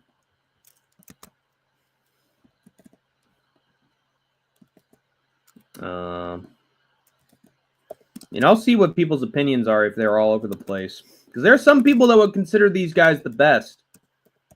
I mean, not the best, but like they consider them S tier. So one guy said they were S tier. So I'll leave it up to him to vote. But I'll put his team all on here. But let's see.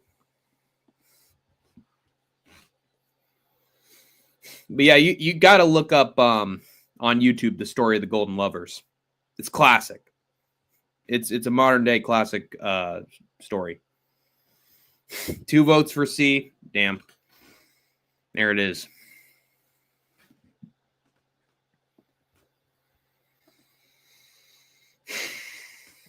Back in the day, my day, the Von Erichs were the best. I got to say S tier. Agreed with that. Agree on that. Although, with how they broke up and what the fate of the Von Erichs was, I think I'm gonna dock them a point for that, to be honest. But you should have been here when I was putting the frickin' Freebirds on the list, and people put them at B. Anyway, God damn it. 7 votes. Ooh, C wins out by a lot. Respect to the person who put B. I did B. Yep, it's because the others don't. So Kenny Omega was actually a good wrestler, if you can believe it.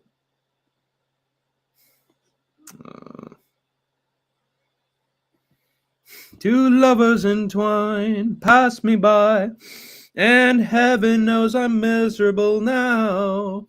Oh, you've been in the house too long, she said, and I naturally fled. The Mega Powers, man. Fuck the Mega Powers, dude. Fuck them. Fuck them. They had a few matches. How are they the greatest tag team of all time? They're just Macho Man and Hulk Hogan doing promos. They're not actually having tag team wrestling that changes the game, dude.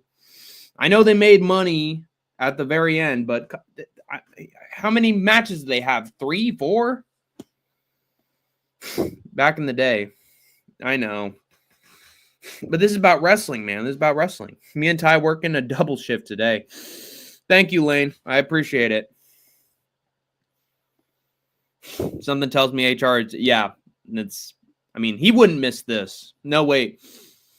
In Apocalypse Now, the Colonel Kurtz, it makes all the sense in the world. I'm just going to assume every result will be a troll. Yeah. Oh, brother. All right, let's wait, what do we have? Oh, okay, we're on our next one. Sorry. Well, this will be an interesting one. I'm actually very interested to see what people think of this tag team.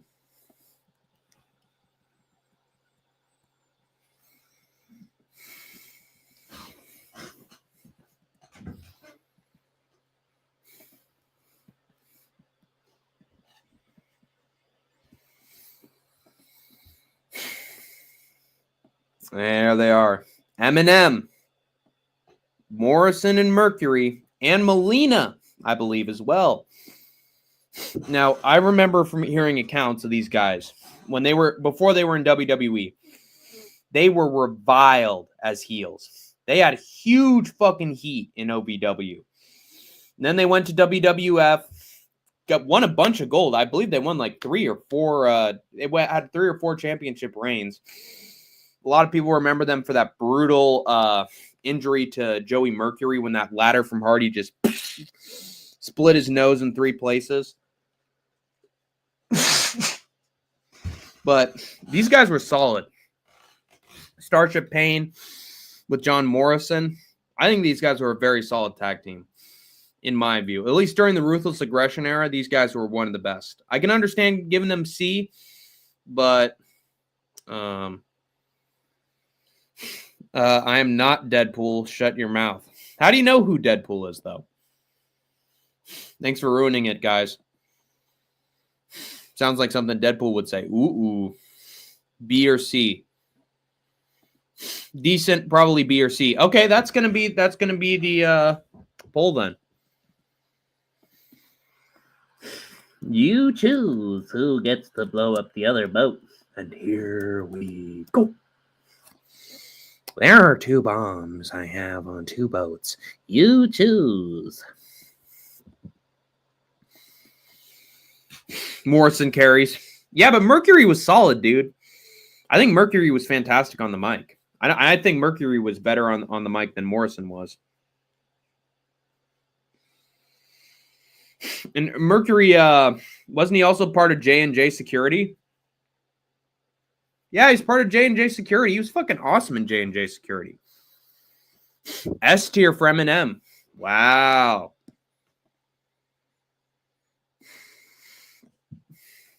C's winning out over B. Aww. Oh, we're split again. Oh, shit, dude. It really is split between B and C. Ah, dude. It's up to me.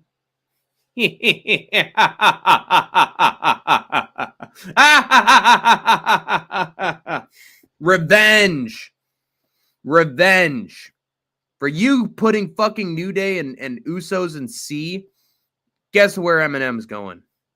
That's what you get. If you'd have been merciful, I would have probably put him in B.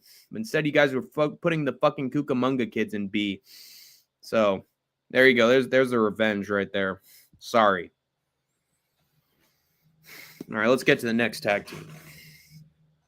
Next fucking tag team. And I like Eminem, but you guys forced my hand.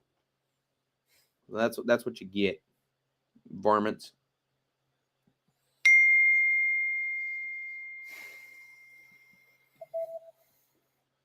This will be an interesting one. I wonder what you guys are going to think of this. We have the first big tag team there ever was. The Fabulous Kangaroos. And now let me go all the way back. Time fucking machine with this one. Look at this fucking picture, dude. It's from the 1940s, 50s. Big tag team wrestling, credited with popularizing tag team wrestling in the late 1950s and 1960s. If these guys weren't around, then we wouldn't have seen tag team wrestling be as big as it is. Last appearance in 1983. And they started in the 1950s. It's funny, Al Costello. The combination of those two comedians beat Antonio Rocca and Miguel Perez. Antonio Rocca was huge. Antonio Rocca was fucking huge. He was literally in a comic book with Superman. And they had a match with him. And the match ended in a draw. That's how big they were. Won the NWA Tag Team titles. Oh, worked for Capital Wrestling before it was WWE. Fought Buddy Rogers and Johnny Valentine. Those are 2 main event stars as a tag team. Third reign is the longest reign with this championship by any team. Longest reign by any team with any tag team championship in WWF history. And then they won a bunch of tag team titles on the regional scene and won tag team championships in NWA. These guys basically made tag team wrestling what it is. They're legends. Honestly, guys, since they're so instrumental, I might consider them for S. But I want to know you guys' opinions. But these guys invented the game. They invented it. Hank the Tank, I really want to show you my performance. Too bad, DJ. No. No.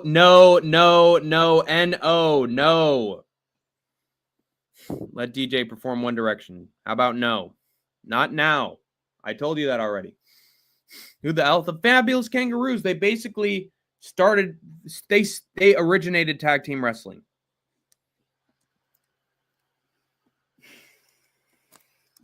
And I am going to put them in S, A, B, and C because they're that fucking important. And if you guys respect tag team wrestling, I don't know. Just leave your opinion. Because this is about wrestling tag teams, DJ Aiden, have you read the title and have you looked at the content in front of your eyes? Are you blind?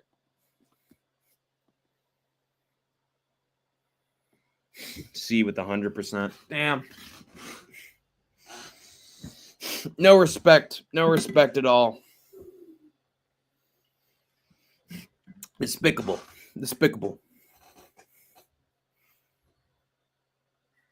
See. Dude, if it weren't for the Fabulous Kangaroos, you'd have no Hardy Boys. You'd have no Mega Powers.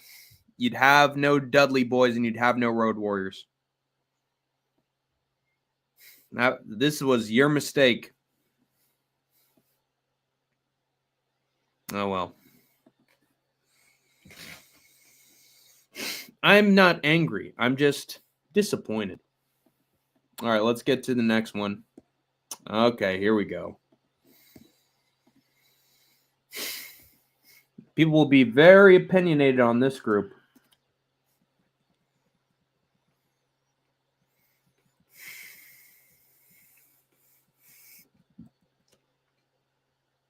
Oh, boy. Echo, Delta, Lima, Shield, Bono, Dana, Dana, Dana, Dana, Mana, Mana, Bono, Dado, Dana,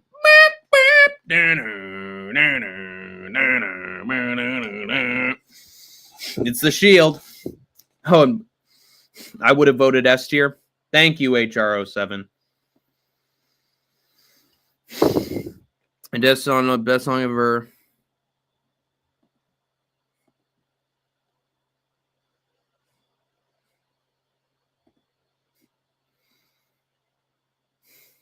Yes, I saw that, and no, I'm not. I know Jurin's you, by the way. Stop playing me like a fiddle, DJ Aiden. I'm not that stupid. So, basically, DJ Aiden, what I'm saying is, if you have any respect for me, you would allow conversation about something that isn't One Direction. I would have voted S tier. Oh, these guys. What? These youngsters love the Shield. They're literally professional wrestling right now. They are the modern generation of professional wrestling. Every single one of them is in the main event scene right now. LeBeau, hey, Tank! How's it going? Hey, yo, in the granite. Oh, yo, what is up in the granite, though? It's good to fucking see you. Bozak Zach with 200 accounts. I don't believe this, though. Eat your mushrooms. Holy shit. Yeah, these guys had great matches with the Usos. Legendary match with the Wyatt family. Legendary matches with Team Hell No and Ryback. Classic. Match with Team Hell No and Orton as well.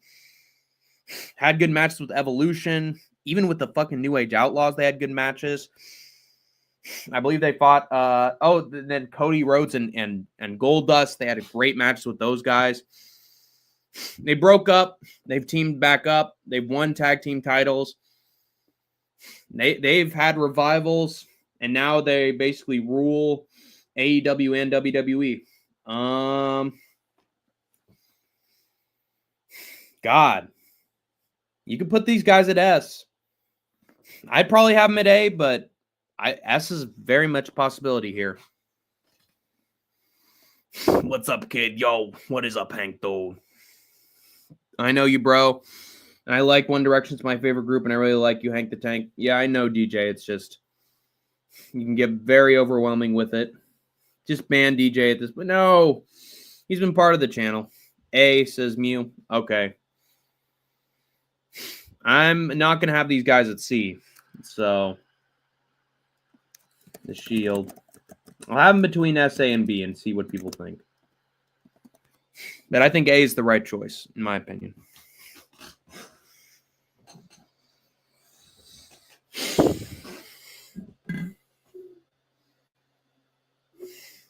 Ooh, 50-50. A and between A and B. Come on, guys. B. Oh my God, B overwhelming. Nah, that's a little crazy. Nah. They're better than the fucking Rockers and the Young Bucks. They're even, well, they had a short run. I get it. All right. I'll go with it. Tony Garea and Rick Martel. Ooh, those are good ones. Those are good ones, Bobby.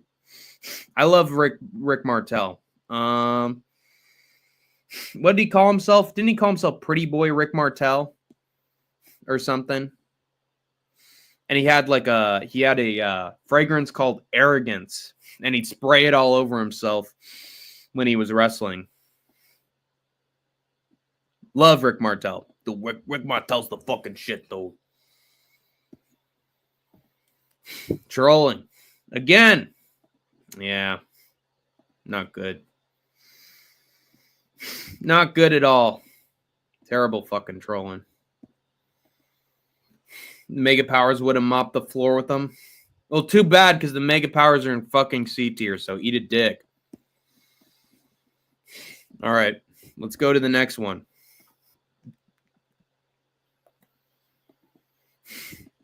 A long time ago, Hank. Late 80s. I mean, honestly, Rick Martel was around in the early 80s.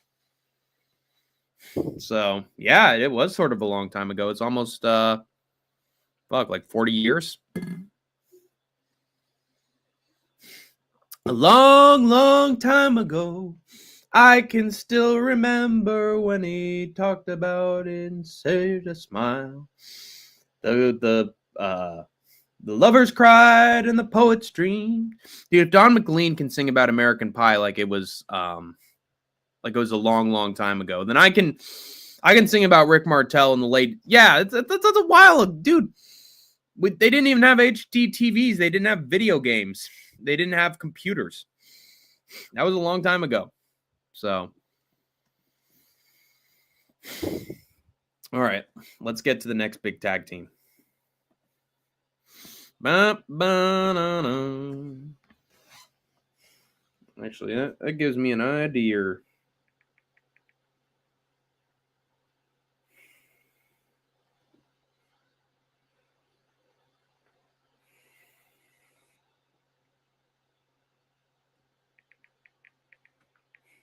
Yeah, that's a good outro. All right, let's get to the next one. All right. Ooh, here we go.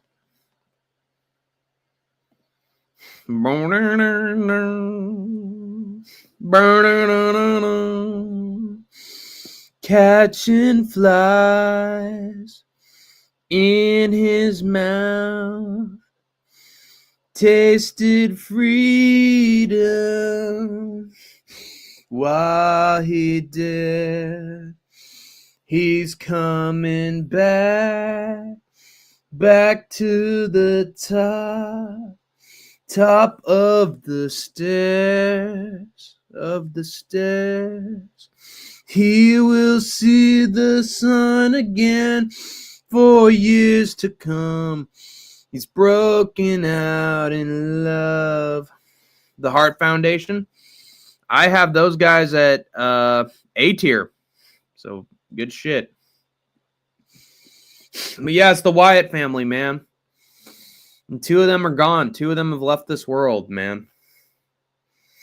Maroon's the only one left. Wyatt 6 have carried on their legacy, but gone too soon was the Wyatt family. Had a legendary match with the Shield. 2, actually. Had great matches with the Usos. Great rivalry with Daniel Bryan. Great rivalry with Randy Orton. The period with Braun Strowman in their group was sort of lame. Also, there were so many points where Bray Wyatt should have won the big match and never did. Although he did win some big matches as The Fiend. But that wasn't with the Wyatt family. So, I don't know, man. The Freebird Rule Classic. Man, it's tough. But, they have such a legacy. They have such a legacy as a scary horror wrestling act. I sort of want to put them in B. I sort of want to, dude. Bray Wyatt had a ton of success before his candle, was blown out. No diddy. And, what was his name? Eric Rowan, Luke Harper, and then he became what when he went to when he went to AEW?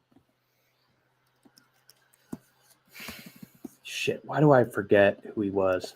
Luke Harper, AEW name. Brody Lee. Yeah, Brody Lee. That was an amazing episode of AEW celebrating his past. No, not celebrating, but mourning his passing. I feel like they have a legacy as a horror act, and I think it's still going. I'd say a B. Johnny Cash or Elvis?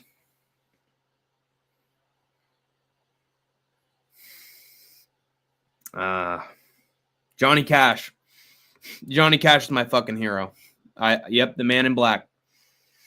Right choice. It's Johnny Cash. He performed a fucking album in prison. He's a fucking legend. He made an amazing cover of Hurt before he died. He's a fucking legend. He didn't go out like a bitch like Elvis.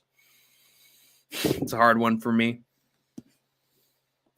Yeah, but I think I'm gonna put the Wyatts in here.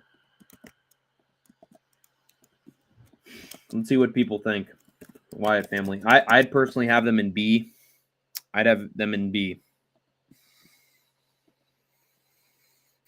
The Jailhouse Rock. Yeah, that was a good one. But Heartbreak Hotel was okay.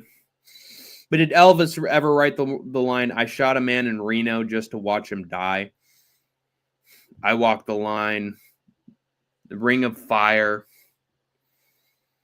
Nah. San Quentin.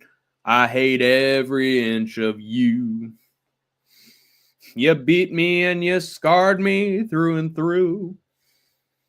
Nah, fucking Johnny Cash. Bray deserved more. That line does go hard. Yeah. Oh shit, it's tied.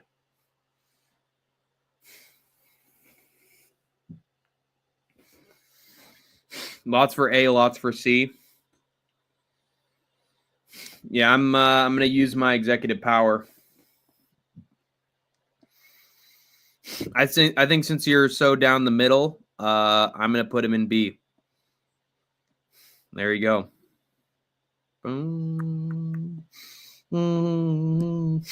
Dude, fucking the Wyatt family knows more about sports entertainment than the Young Bucks do. All right, next big team. Fuck, we're not even. God, we are taking forever. We're as slow as molasses with this one. How many hours have we spent on this so far? Jesus, 2 hours.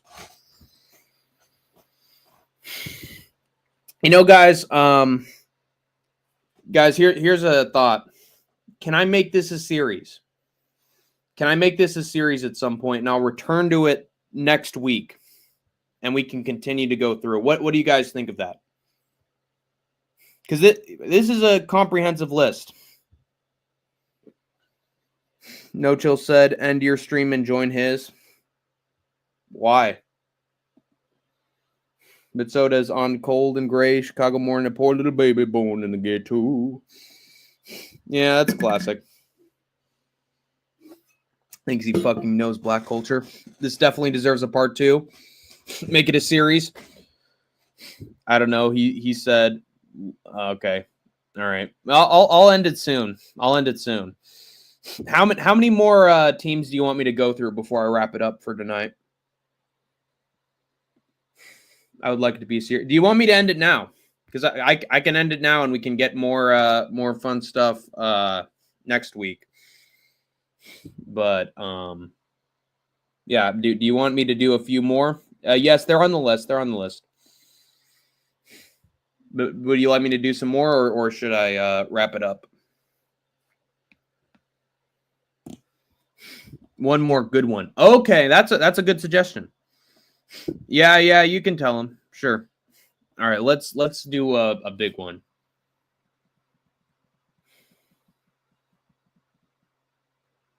Okay. Ooh. I like this idea. All right, I'm gonna end it when you feel like it's enough. Yeah, I'll join. Okay, here's the big one. There we go. You guys are gonna like this one.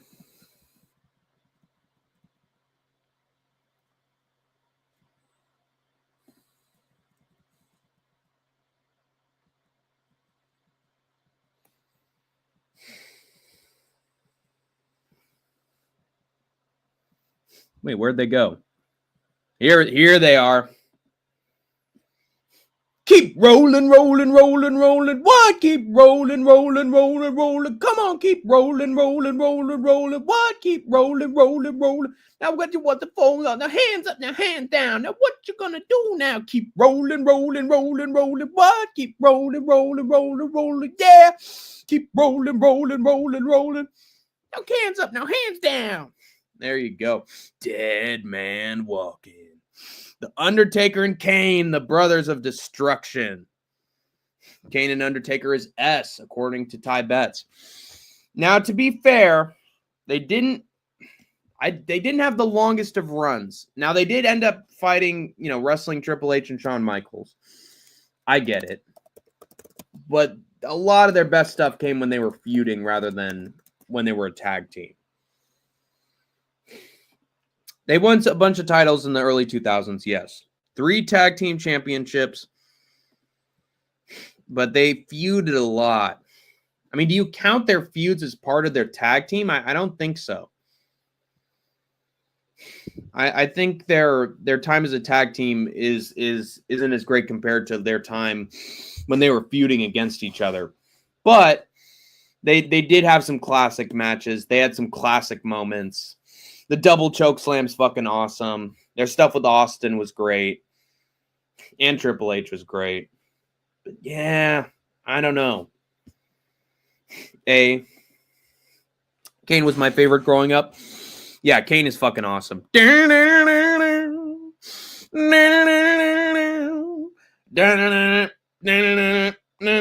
The wonder of the world is gone. I can't be blue. No, I don't. Then. Okay. Let me put up the poll so that we can get an agreement. Brothers of Destruction. Let's see. All right, let's see what people think. Now hands up, now hands down. So what you gonna do now? Keep rolling, rolling, rolling, rolling. What? Keep rolling, rolling, rolling, rolling. Come on.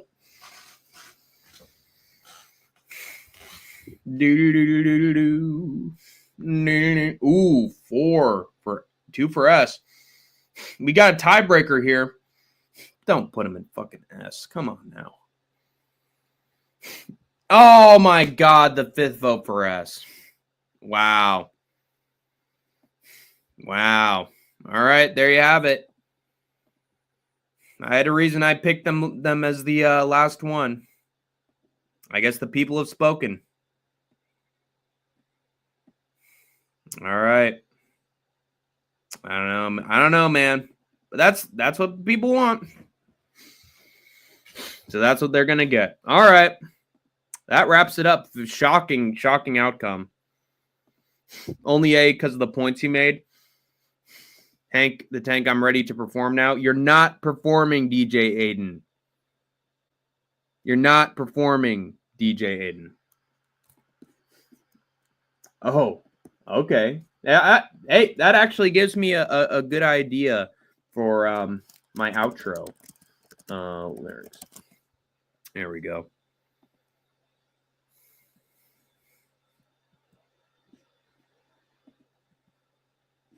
Okay. No better way to end the stream.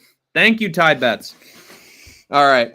Thank you, guys. Let's go through what the list so far.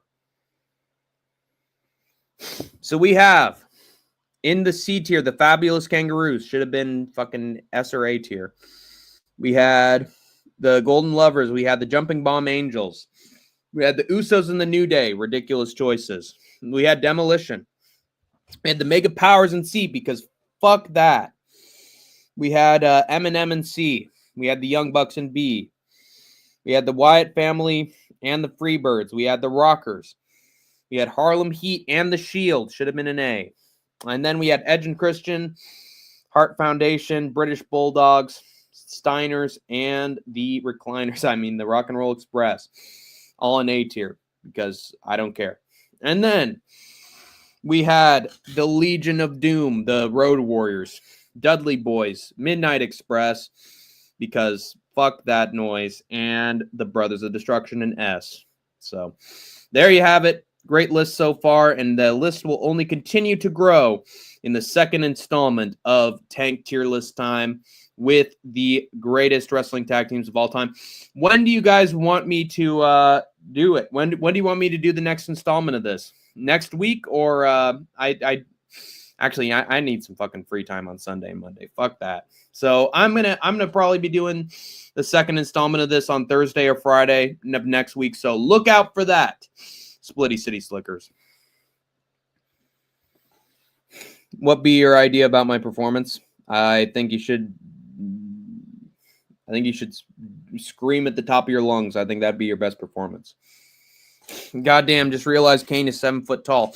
And you can't teach that. Bada boom, realest guy in the room. How we doing? Oh God, the fucking Enzo Amore and Big Cass.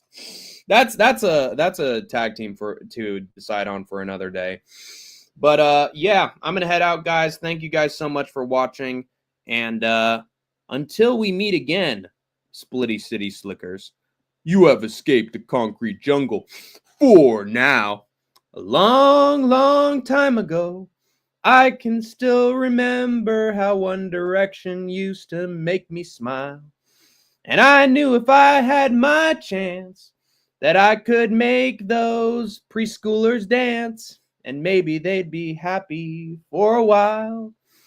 But that hot tub made me shiver with every cocaine shipment I deliver. Bad news on the doorstep. I couldn't take one more step. I can't remember if DJ cried when he read about his widowed bride, but something touched him deep inside. No, did he? The day Liam Payne died.